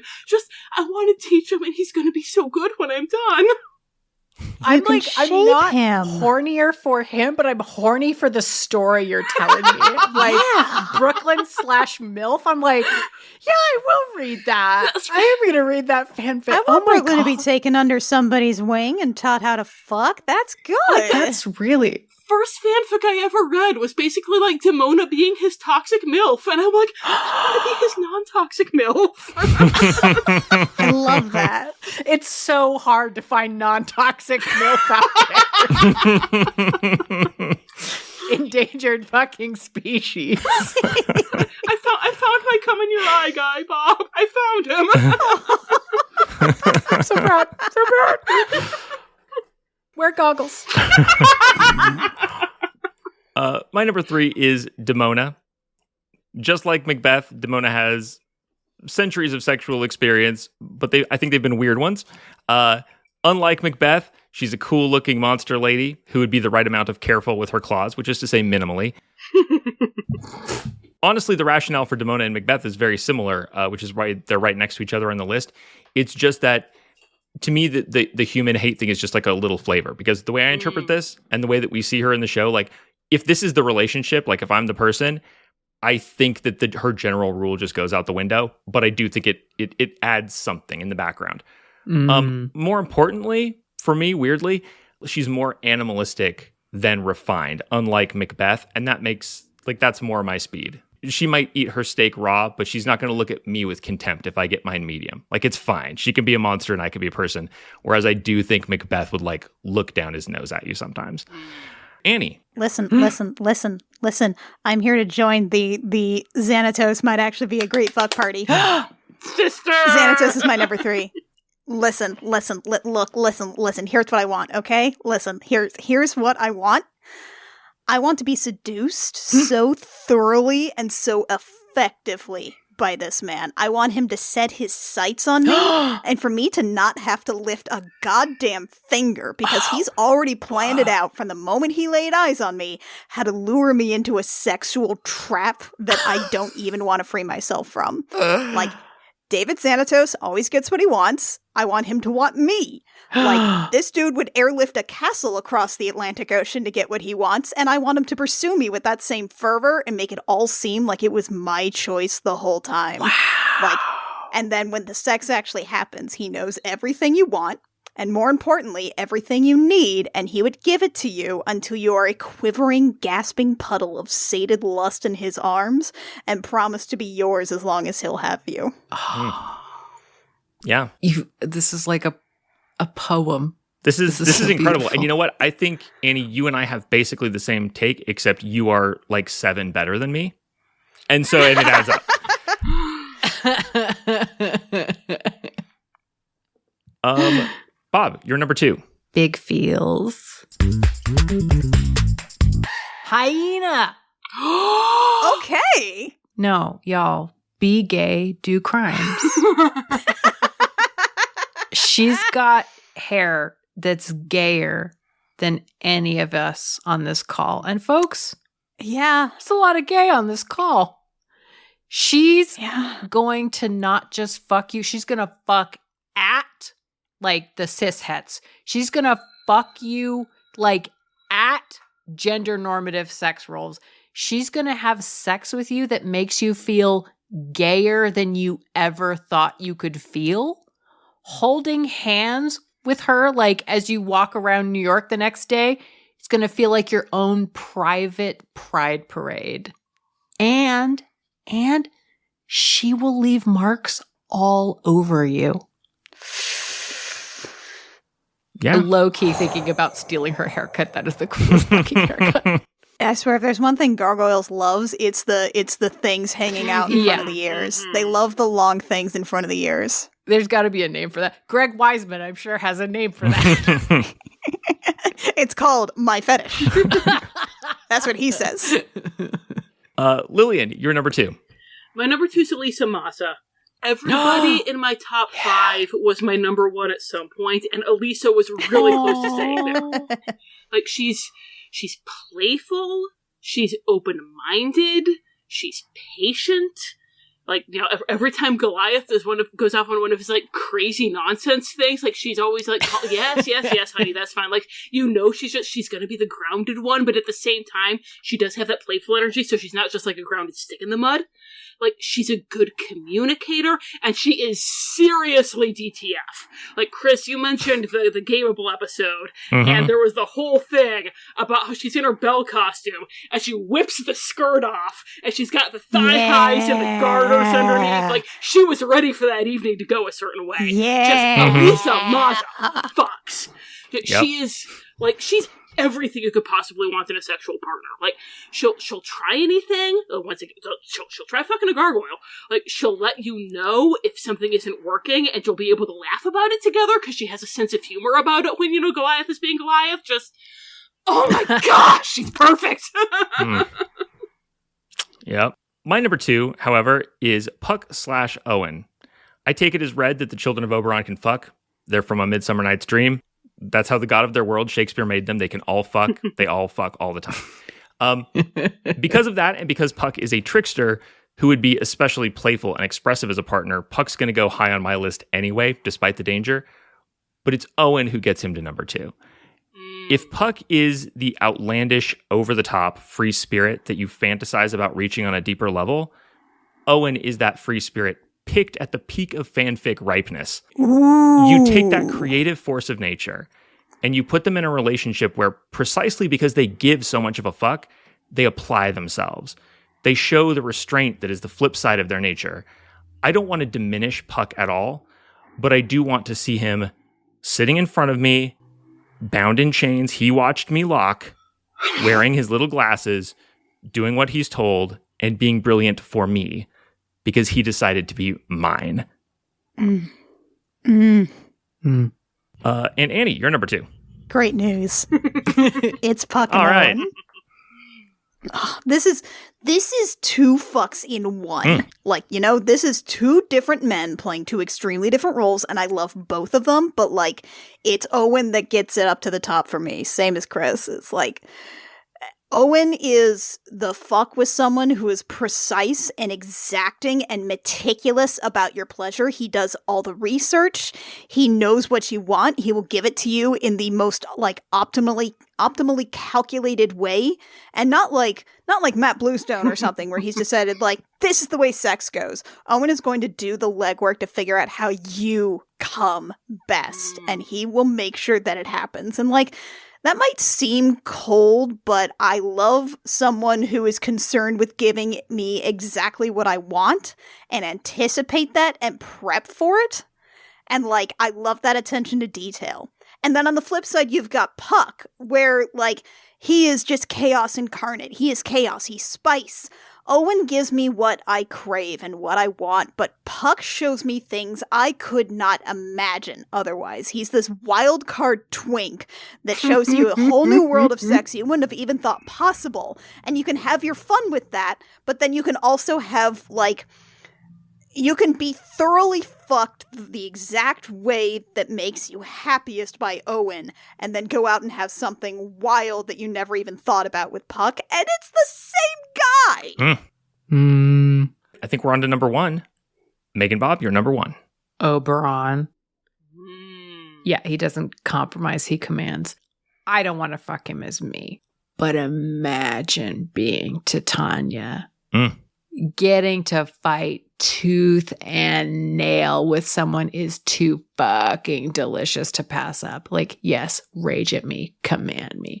I have a lot to give when I drop to my knees, but to have someone fight me to get it, to have this Terrence fucking man voiced motherfucker get me by the throat and make me kneel, that's too fucking good. Yeah. I didn't consider, like, what if I were Titania, but active, and I don't know if that's technically allowed in the Hard Choices rule book, but I'm going to allow it. Good. It's my show. Lilian, you're number 1. Okay, I need a minute. Okay, all right. Bob, you just told me an Oberon. I am here to sell you on Macbeth. Okay. Oh. I'm ready to be sold. 'Cause fuck. Okay.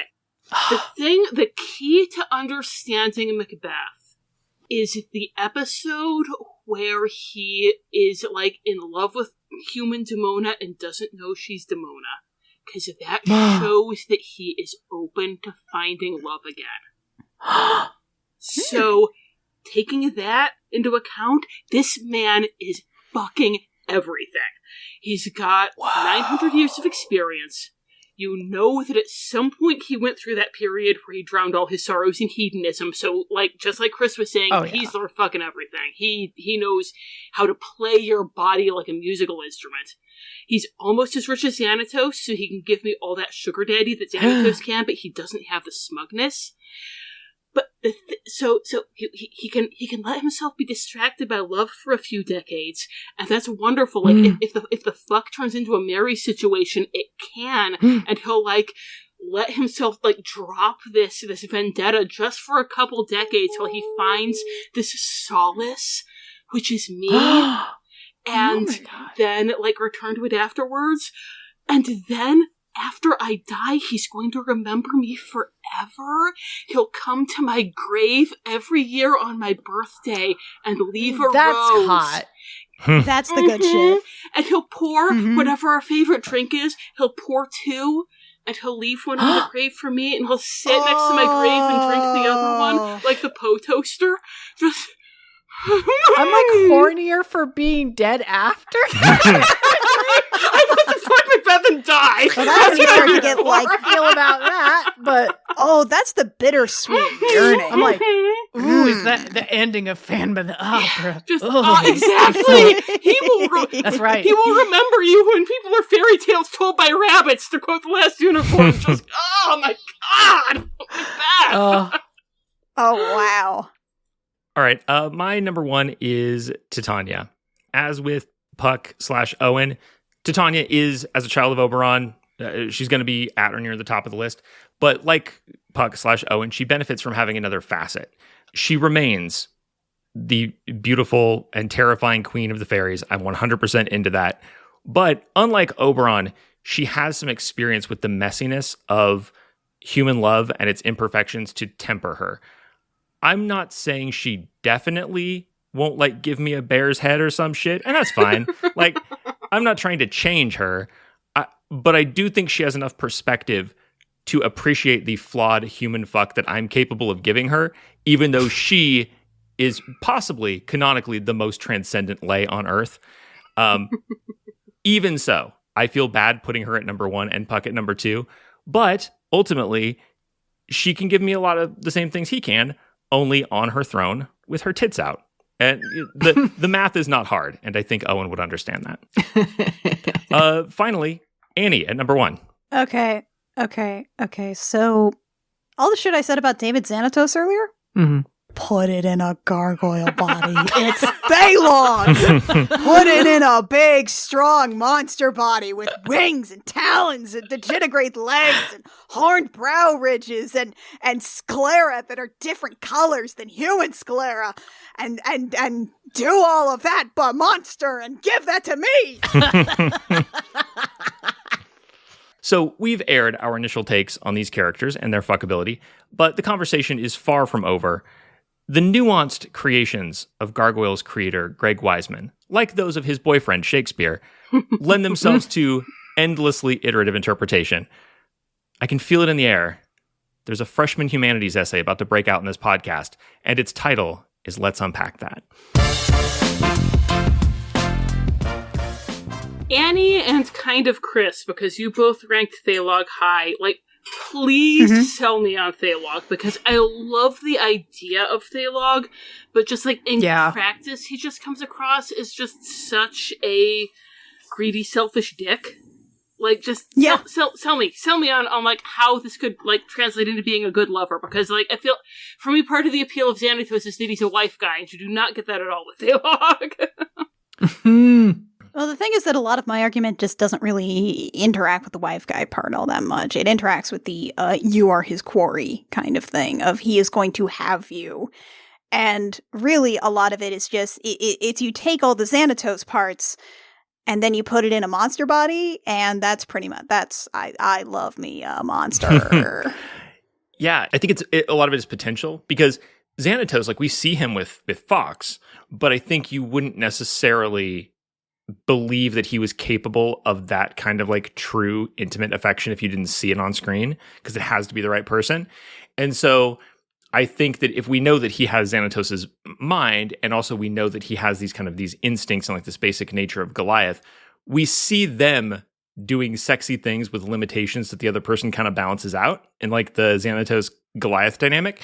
And so I just feel like, even though we don't see Thaylog with, like, the right person, if that person were there, I think that that combined personality would crystallize in some kind of sexy way. That's a really good point. And Annie, I really like your point about, like, him being the quarry that he's hunting. And I feel like you could get this whole scenario, because once again, I'm, like, spinning this into this whole, like, fanfic scenario. But I feel like you could get this whole thing where if you had something with either Goliath, Xanatos, or Savarius, because he hates his dad so much that, like... Oh, he does hate his dad a lot. So you would be his quarry, and he would want to, like, seduce you and have you just to fuck them over. And that could be so yummy. Like, okay, yeah, I can see it. I can see it, yeah. Kris and Lilian, I'm just looking at the Cold Stone rankings, and you two had them very close to the bottom. I was just wondering, did Annie and I move that needle at all? Or are you still like, fuck no, don't want it? You definitely moved it. And to be clear, Cold Stone, at number 18, was still a solid yes for me. This is a sexy fucking list. But I feel like you moved him above Dingo with, just, yeah, I don't, yeah, probably above Lexington also, yeah, just, those are very persuasive arguments. I just want to say, shout out to Kris Newton for putting Dingo the highest of all of us. I'm extremely proud. Look, I mean, I didn't even pat it at all. It wasn't like I fought for Dingo to be here, so I have to, like, I have to back it up. It was just like, I don't know, that's where he falls. Yeah, it would be like bringing somebody to the orgy and then, like, no one else is interested, so you're like, well, look. Yes, exactly like that. We've all been there. But no, to your thing about Cold Stone, you, Bob, definitely did not move me on it, because oddly enough, our podcast history is long enough at this point that this is like, what, the third or fourth podcast we've done about straight up fucking rock dudes. So just getting off up against a rock man during the day, no, you had nothing new to give me there. But I should have come at you with better rock material. I'm sorry. Well, my expectations are high. I mean, you had rockmen coming in like colorful sparkles on "I'd Take That That's Dick." true. So this is a downgrade. I'm just like, gargoyle, but the day. Yeah. And you're like, what the fuck? 5 o'clock on a Friday shit is this? MeganBob. But yeah, ultimately the thing with Cold Stone is just like, he's so conflicted, and I don't know. And the stone body does, in fact, like on a list of like flesh and blood people, I think that counts for something. Like, I don't know what the situation would be like, but he is like for real rock. Mm-hmm.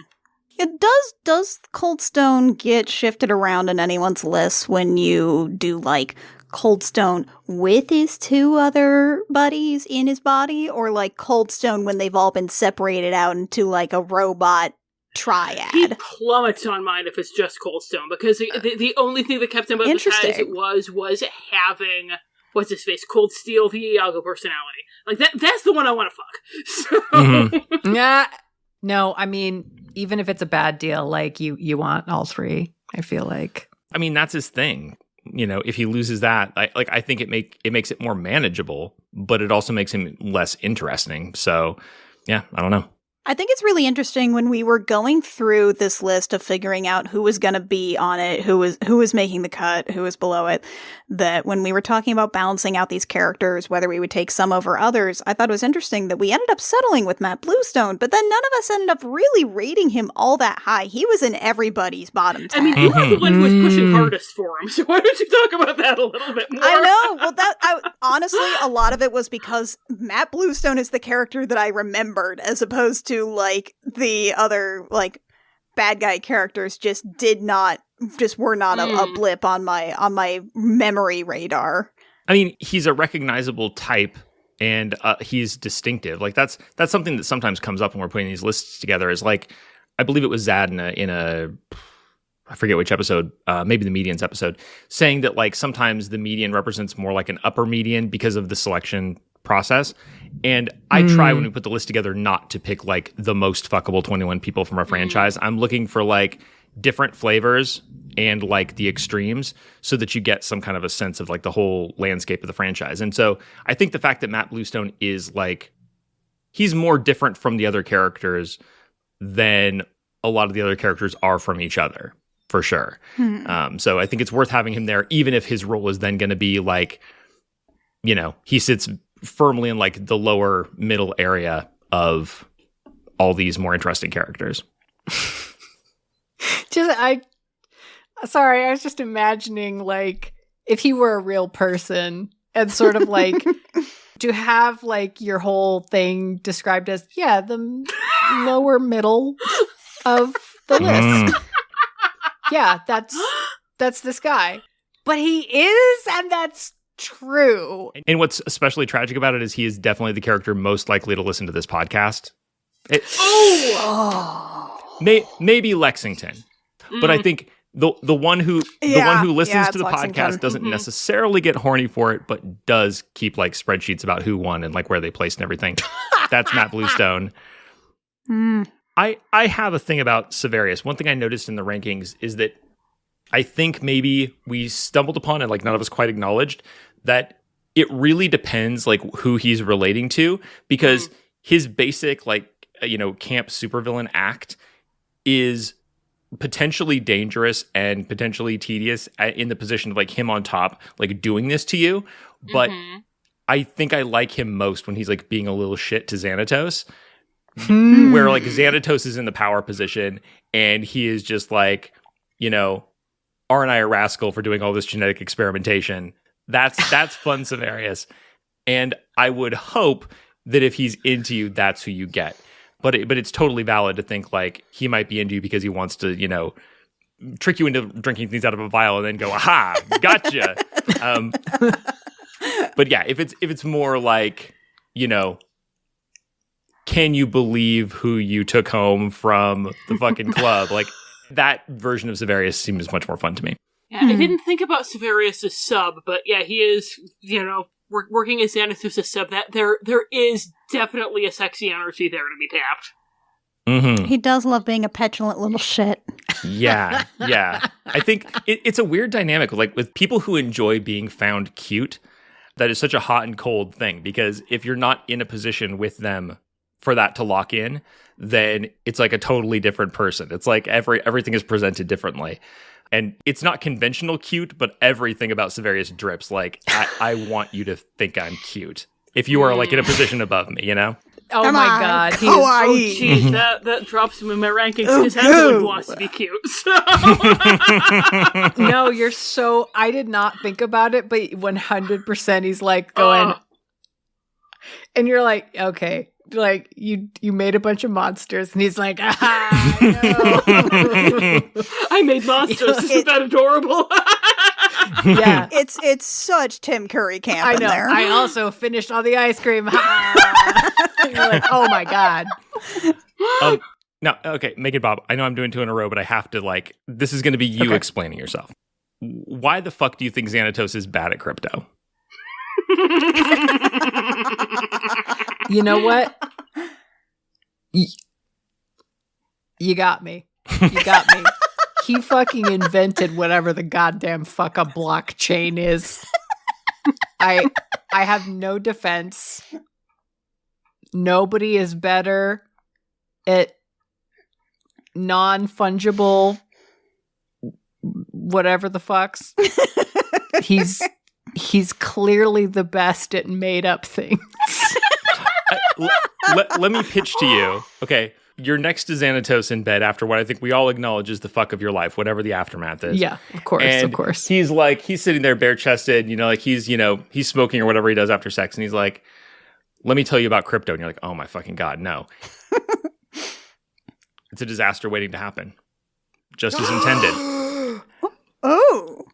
And he explains how he inflated, then positioned himself to profit from the crash of this, and talks about like all the people who think they're smarter than him, who are going to lose their shirts so that he can get even richer. Oh shit! Oh shit! That's him! That's him! Oh, But this reality. I'm so horny now. Yeah. I'm like, that's right. I'm destroying greedy people because I'm the greediest. To make him richer. Yeah. I fucked up their whole lives so that I could fuck you. Like that's Oh my fucking Yeah. God. Yeah, that's David That is literally a play in his book. He fucked up the lives of the whole pack with a fake robot man just to get his fiance out of jail a little earlier. This is like the fourth time I've come in my pants this podcast. Fucking I know, right? yeah. That's Yeah, Jesus. David Xanatos. Okay, you're right.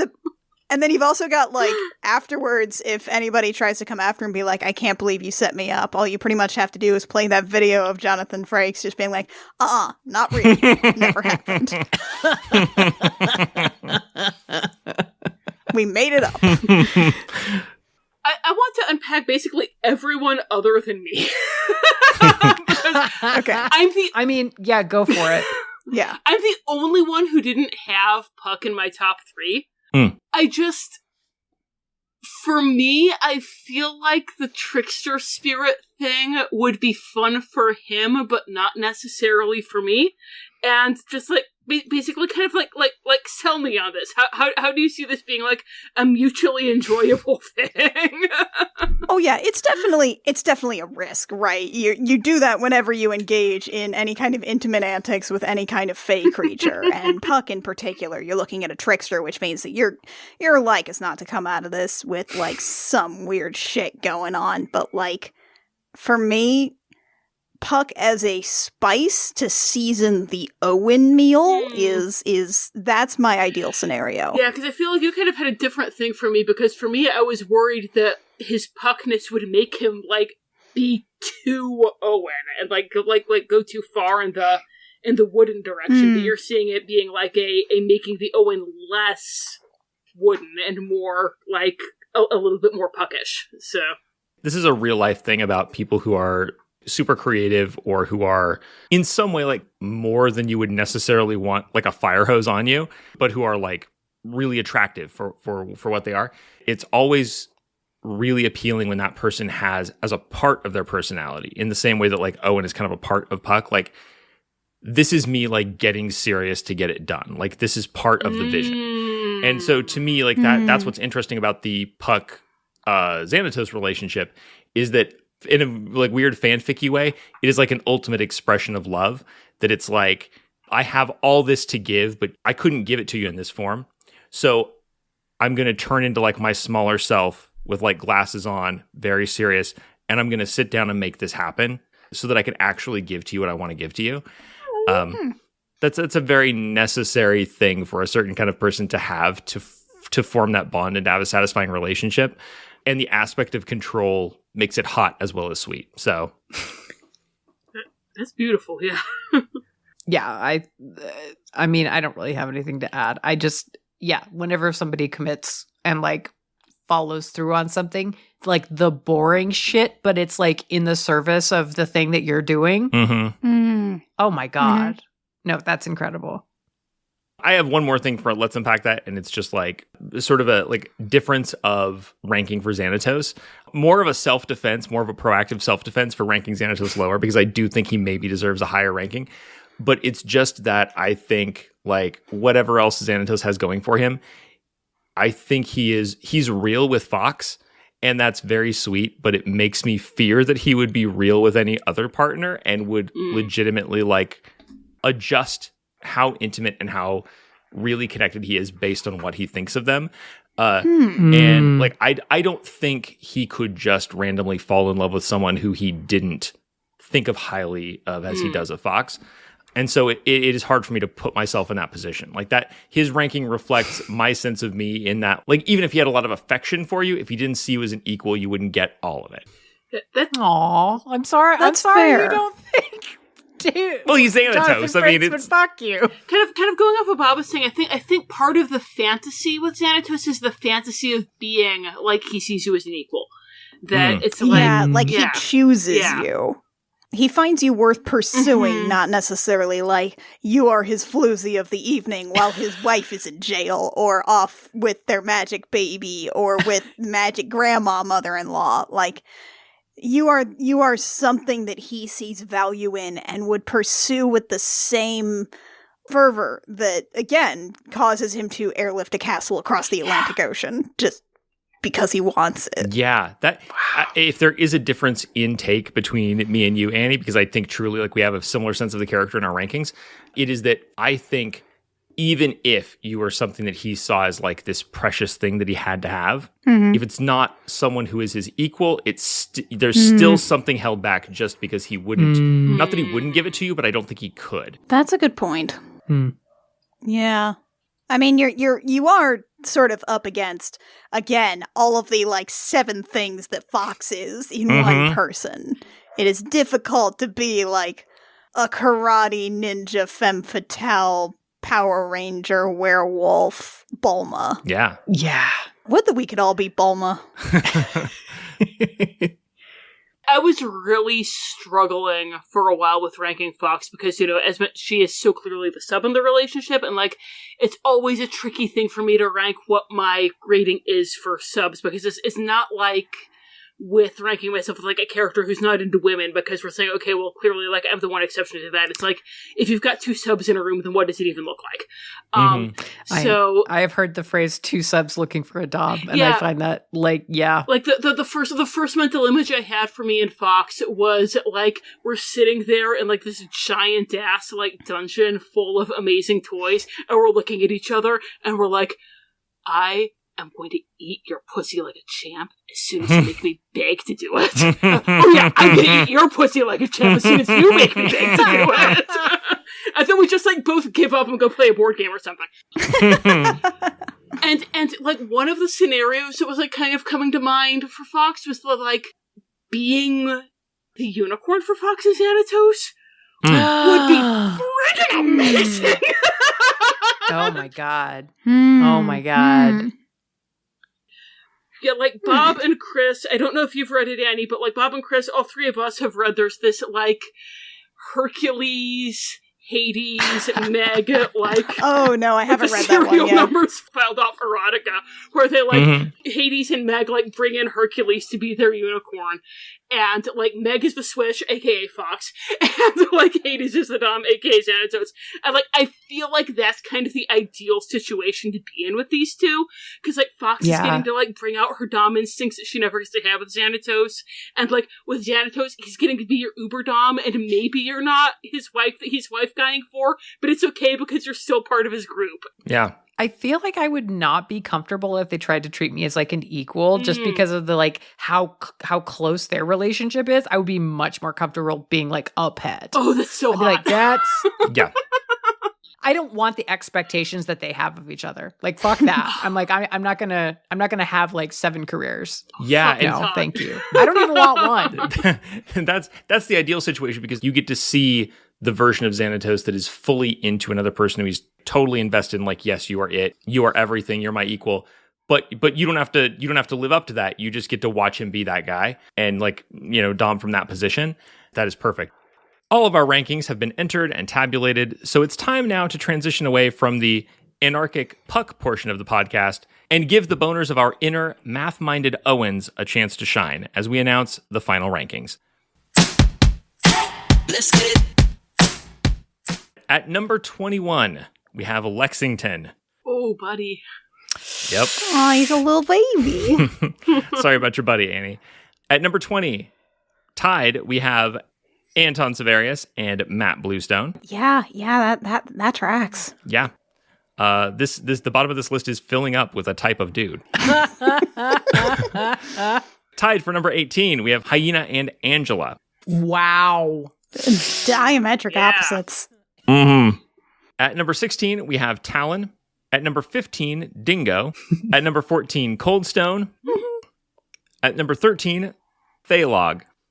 At number 12, Goliath. Number 11, Oberon. Number 10, Hudson. So proud to see a Peepums that high. Yes. So proud. Mm-hmm. Number 9, Brooklyn. Number 8, Broadway. Broadway. Oh, good for him. Yeah. See, look, that's what we all do. It's like, Nobody ranks Broadway below the Broadway. median. David Xanatos. Number 7, Elisa Maza. Number 6, tied with Macbeth, also at number 6. Oh, All right. All right. I want to be there. Yeah. But like prorated in terms of years on Earth, she is much more fuckable. Oh, yeah. At number 4, we have Fox. At number 3, Titania. At number 2, Puck/Owen. And That's good. at number 1, of course, Demona. Yeah. Of course. It's Demona. Gotta be Demona. Yeah. It's Demona. No one had her at number 1, right? Mm-mm. Yeah. No, it looks like she was in everybody's top 5, Yeah. though. That's what I love about it whenever it's like we get a ranking and it's like nobody, necessarily felt that one, but it's like, but we all knew. Like, Yeah, I love that our number ones were all Yes. different ones. Mm-hmm. Chris, you're gonna be going crazy on hard data on this one, I'm sure, because like we had a couple of like Thalog, we had a 1 and a 21 there. And, Yeah, like, big outliers. Yep. I think everyone's number 1 was like in somebody's median or below. So just it is such a show that it made you go, that one, as Annie would put it. The median in this episode is goddamn Oberon. Holy shit! Oh, shit! I called it! I pointed at the fucking fence on that one! Whoa. Oh, I I love it because he would hate it. He would Yeah. hate it so much! He would love to be hated, and he would love to be, like, worshipped, but he would hate to be average. Oh, Mhm. see, but that's what I'm going to say to him to get smacked. Yeah. Now, we have a special segment on this episode. Mhm. Fans of Gargoyles know that there are many, many Star Trek actors who voiced characters on Gargoyles. So I want to take a moment to compare the placements of the characters from our Star Trek episode versus the placement of the Gargoyles characters that they voiced. This is Okay. very exciting. Mm. Jonathan Frakes voiced both Commander Riker, and Xanatos. Riker placed at number 13 in the Star Trek episode. Xanatos placed at number 7. Way higher. Mm-hmm. Yeah, way higher. Way more fuckable on Gargoyles, as maybe a trend. We'll see. Also tied for number 13 in the Star Trek episode, and in fact, that episode's true median was Data. Oh, yeah. Data's played by Brent Spiner, who also voiced Puck. Wow. Yeah. Oh, Shit. he goes so hard on Puck though. Oh my like God. I love hearing him just Mhm. like go all out. Yeah, and number 2 on our list. So way more fuckable on Gargoyles. The next step up the list we have is Michael Dorn, who played Worf, as Annie mentioned earlier on Star Trek. Worf came in at number 7 in our Star Trek episode. He also voiced Coldstone, who placed at our number 14. Yeah, that's Yeah. fair. Yeah, I mean it's Worf though. It's like- I mean, Even with the fact that he's got a very unpleasant son, it's Worf. And like it's like you were saying, like I think a lot of our Coldstone boners are just Worf boners that are being They're carried over. Worf boners transferred over, yeah. yeah. Michael Dorn counts for a lot, but I think he could do it for Worf. And yeah, Coldstone just didn't work out on this list. Although I must say this is an overall much more fuckable list. Mm-hmm. Kate Mulgrew, who played Catherine Janeway on Voyager. Janeway was number 4 on fuckability in the Star Trek episode. Mm-hmm. In Gargoyles, she voices Titania, who came in at number 3. So even Kate Mulgrew, who played like the eminently fuckable Catherine Janeway, still more fuckable on Gargoyles. Finally, what about Marina Sirtis? Oh yeah, you're right, Marina Sirtis. Yeah. So high up, I didn't even notice her. Yeah, like obviously came in higher here because she's number 1, but Yeah. Well, because Marina Sirtis as Troy on TNG came in at number 2 in the Star Trek episode. Oh, Number 1 here. Wow. excellent. More fuckable on Gargoyles. Baby queer Lilian is so happy right now. Just both of these Marina Sirtis characters were. And they're very powerful. That's great. It makes me really happy for Gargoyles that like they made a show that was horny, like horny training wheels to go like, and with such a wide variety. Because it wasn't like, look, the one girl, you know, like you could like find yourself, but also like find your boners. Mm-hmm. Beautiful. A gift. Very unique and very much of its time. This is a good time to bring it up. Gargoyles, an extremely horny show. How fuckable do you think the show's core cast that we've talked about here, like the Manhattan Clan and the near relations of the Manhattan Clan, how fuckable do you think they are on a scale of 1 to 10? Just these guys? The people on the list and like sort of the people who qualify. Because I sort of like, we didn't talk about anybody outside this, which is a huge swath of characters. And so I think it makes sense just to give a 1 to 10 ranking to them. Like if we include all the bullshit gargoyles who exist around the world and like that's clearly that drags the list down. But like for these characters that we talked about or who could have been on the list. I think an 8.5 to a 9 out of 10. Because I mean, it's a lot of yeses. And I think even the really, really good fucks balance out some of the really bad fucks. But like, it's mostly good. But there are just 1 or 2 stinkers that just you can't quite look over. Mm-hmm. I'm going with the 10. Like, I gotta give all right. Gargoyles the 10. Listeners, you weren't privy to all the behind-the-scenes scheduling stuff that was going on. We were going to schedule this a couple days ago, and I had a horrendous stomach bug. And so in the Movie Monsters episode, we had the Babadook as the, like, representation of depression. To be like, which of these monsters would I rather have a depressive episode than fuck? And there were several under the Babadook. And as I was lying there on Saturday, like, regretting whatever life choices I'd made that led me to that point, I actually had the thought, like, if Thalog, by number 21, if his dick were like a surefire cure for whatever I'm having right now, would I take that dick? And yes, I would in a second. Like, there's a nobody on here who's like a death is not an option fuck. And like, even the no's, they're more of a soft no than a hard no, and we're down to like 19, maybe 20 before we hit any no's at all. So it is a really fuckable list. Yeah. When you put it that way, when I think about like how low is the low, and like at what point do I start saying no to these? Mm-hmm. For me, like that Angela, Bluestone, Brooklyn, for me, that 14, 15, 16, that's where I'm like neutral. Yeah. And so it is the very bottom of the, and even Talon. Talon is just because he's too boring. Like he's reached the critical mass where I'm like I cannot talk to this guy anymore. Like I can't, I cannot be in the same room with him, and therefore I cannot fuck him. But yeah, like they aren't like real hard no's until like the last 4. So, and the highs are extremely high. Like I can't believe Elisa Maza is number 5 on this list. So yeah, I think I'm gonna say an 8.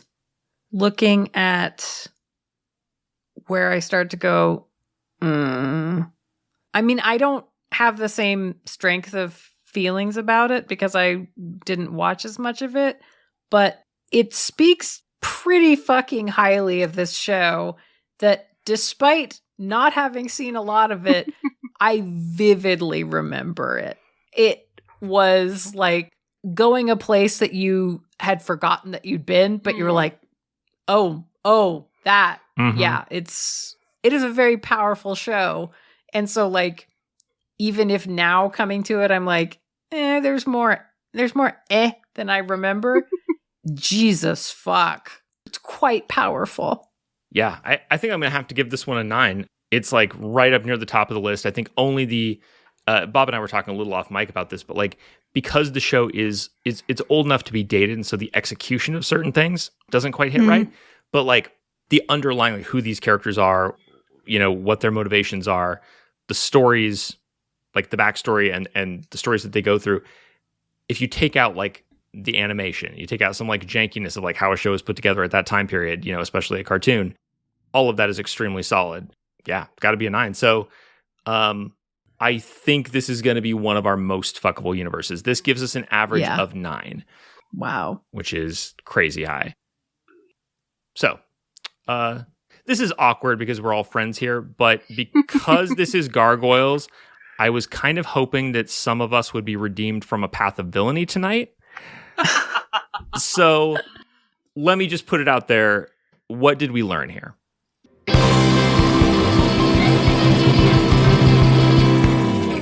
I was shocked by how high just the regular ass humans ranked for me. That like this is such a delicious monster fucking universe. But like I noticed how many humans there were on my top 10. And so like just to make sure that my mind wasn't playing tricks on me, I actually went in and like plugged the numbers in and did averages for everybody. And like if you're looking at immortals, so like Faye, Macbeth, and Demona, those come in first. But normal-ass humans are right after that. And so, like, I guess kind of what I learned was, you know, I think of myself as a monster fucker, but there's the whole, like... there's the difference between being bisexual and pansexual, or like with pansexual you don't see gender, and with bisexual like you're into multiple genders but you do see gender. Like it's like I'm like a pan fucker. Like I'm looking at their personalities and it doesn't matter if they're a monster or not. I'm just like I'm into whatever personality they have, even if they're Elisa Maza and they're just a human underneath it all. And that wasn't what I was expecting from this list, but it's what I got. That's beautiful. It's so funny you should say that because I was thinking of it earlier when you were like, you know, if you're just like straight up vanilla, just like a regular person, not like a hard choices person, but a regular person, clearly Goliath is the one you fuck, right? 6'10", wings, weird ass feet, huge dick you can't take. Obviously, if you're just like a regular person, Goliath. Clearly. Because you can't see it. Mm-hmm. Yeah. Speaking of Goliath, like whenever this list first came out, I was like, oh, well, knee jerk. He's probably going to be like, I probably won't rank him that high, but he's probably going to, like, he's a monster and he'll probably do a hard fuck. And then the more I thought about it, the more I was like, wait a fucking second. No, he wouldn't. And the more I thought about it, the angrier I got as he like crept places down and down and down and down. And I was like, oh, the problem is you're going to stop me from having something that you could give me? You're going to cock block me? And like the rage. So I'm like, oh, okay, apparently that's what it is. The worst 21. Not danger, not boredom. Just like, I could have cake and you're not giving me cake. For me, the top of this list really brought into focus like that there are different tracks that I'm rating this on, and like usually a show is not so uniformly horny and not like burning this hot that it makes a difference. But there are times it comes up, like in the vampires episode, where like I had Maximilian from like A Vampire in Brooklyn way high on the list because just like textually he obviously fucks. Like there's no denying it. He clearly like it's not that I want to fuck him. It's just like that's canon. And here it made a huge difference. Like the rankings are totally different from what they would be if I were ranking like my preferences. And like the whole, certainly the top 4 is dominated by that. And then a lot of the list as well. Characters are elevated just because like I know they fuck, but it's not exactly my thing. So yeah, that's, I guess I kind of learned about the process that like that makes a big difference. I learned that I had great taste as a kid. And I was correct. Yeah! And I was right to be into the show. I was right to let basically the loincloth and that specific type of digitigrade leg be like something that is still just deeply embedded into my art style to this day. I was right to latch on to this television program. And I am very proud of myself. And I want to go back in time and clap young Annie on the shoulder and be like, you just keep up with this. It's going to be great. This is so fucking beautiful. It's validating. It's extremely validating for the taste of a child. Is this one of the best things the show's ever done? It's just like the validation of one's childhood to go like, no, you were right. You were correct. Thank you all for coming and doing this. Thank you so much. I know that this was a hotly anticipated episode and one that there was considerable jockeying for. I could not have asked for better people to take me by the weirdly clawed wing and guide me through this. The little cape wings. Yeah, the smartest design decision of all. So genius. I was like, I would wear my little wing cape all the time. Yeah, I wouldn't even leave them out. People would be like, why are you not flying? I'm like, but the cape though. Thank you so much for coming and doing this. I really appreciate it. I would also like to open the floor now for plugs. Hi, you can find me on Twitter or probably wherever the social medias are by the time you're listening to this. I'm Anniezard, pretty much everywhere. That's ANNIEZARD. I've got the monopoly on that. This is not do not squat on that name. Please be cool. Yeah, don't. I will fucking cut you. If you would like to find out more about the podcast and video series projects that I do, you can find that at crookedrussiancam.horse or crookedrussiancam.gay. We have I Will Fight You, a pop culture opinion podcast. It's a lot of screaming and yelling about garbage. We have an Otome dating playthrough called Date Me Damn It on YouTube. And then we also have a actual play Spelljammer 5e podcast called Gem Jammer that's also, you may have guessed it, extremely gay. Thank you so much. Yeah, you should definitely go seek out Annie's work. In particular, if you're looking for whatever is going to be the closest to this, since this is what you're listening to now, the screaming on I Will Fight You is fandom screaming. It's very important. I Will Fight You is exactly the kind of passion that leads one to make an episode of Hard Choices. Truly, soul twins. It's true. And I'm me, MeganBob, the person who makes the podcast. But not, as it transpires, the one doing the Hard Choices plugs today. That would be me, future Kris, on a mission from Bob to give you the most up-to-date information about a very important Hard Choices thing happening soon, the second ever, very live, very drunk, Bad Choices episode. When is it going to be? Good question. Thanks, Coach. In this improv, you, the listener, are my plugs, Coach. Thanks, Coach. When is it going to be? June 24th. Can you be more specific? Yes, I can. It's going to start at 6 Pacific, 9 Eastern. What is it going to be?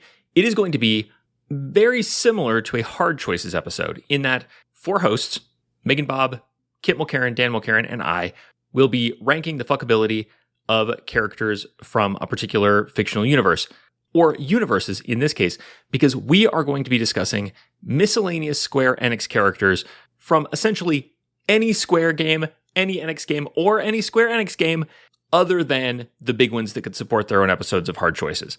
So we're going to be talking about these Square Enix characters, some of them beloved, well-known characters, some of them pretty obscure, but this isn't going to be like a regular Hard Choices in that we're going to be drinking while we do this.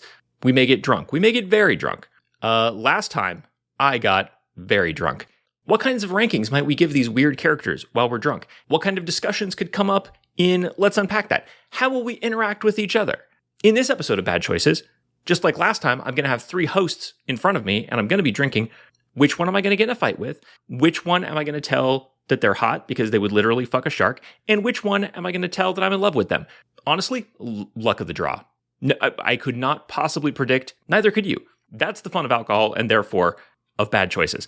We're going to be covering pretty much all of the segments that you know and love from Hard Choices.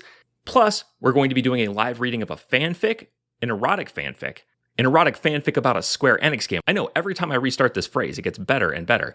This is going to be a live video recording, so there's going to be a visual element to it, and you'll get to hang out in the chat with the Hard Choices community. It's going to be a really, really good time. And what time is that? Thanks, Coach. June 24th, 6 p.m. Pacific, 9 p.m. Eastern. No doubt you're thinking, this sounds like a great time, a great opportunity to meet up with some friends online, get horny, get hammered. It's like drinking with your friends, but with the convenience and price point of drinking alone. You must be wondering how you can get in on this, and the answer is there are 2 ways. Number 1, all Hard Choices patrons at the $4.20 level and above are automatically registered for this event. You can go see it live. You can go watch it later on replay. That's the main way to get access. And of course, at the $4.20 tier, you also get all kinds of other perks like access to every portion of the Discord, a bunch of bonus episodes for patrons only. So much stuff you get with that. So go sign up at the $4.20 level on Patreon if you want to get access that way. And there'll be a link in the description of this episode to the Patreon. Because look, if you're too lazy to type patreon.com/hardchoices, undoubtedly that's a personal fault you should work on, but your money spends like everybody else's. So go click the link, don't strain your precious fingers, and sign up. Your other option, also linked in the show notes, is to buy a ticket to just this one event. The ticket is $6.90. You buy it through Crowdcast. Once again, there will be a link in the description. And this is going to give you access to watch the show live and or watch it later forever. You get permanent access to it. Speaking of the replay, that option is there for anybody who cannot make it to the live recording. Of course, people's schedules vary. People are in all different time zones.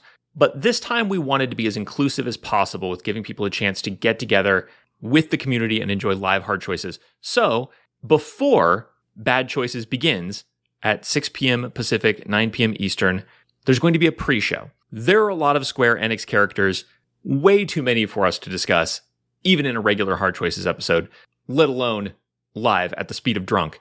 So we're narrowing down the field ahead of time with a special Hard Choices event called the Squeenix Squabble. 40 mostly randomly selected Square Enix characters will enter the Boner Arena, and taking turns, the Bad Choices hosts will eliminate them one at a time until an Elite 11 remain to move on to the main episode of Bad Choices. This is a pre-recorded episode, but it's going to be debuting live right before Bad Choices.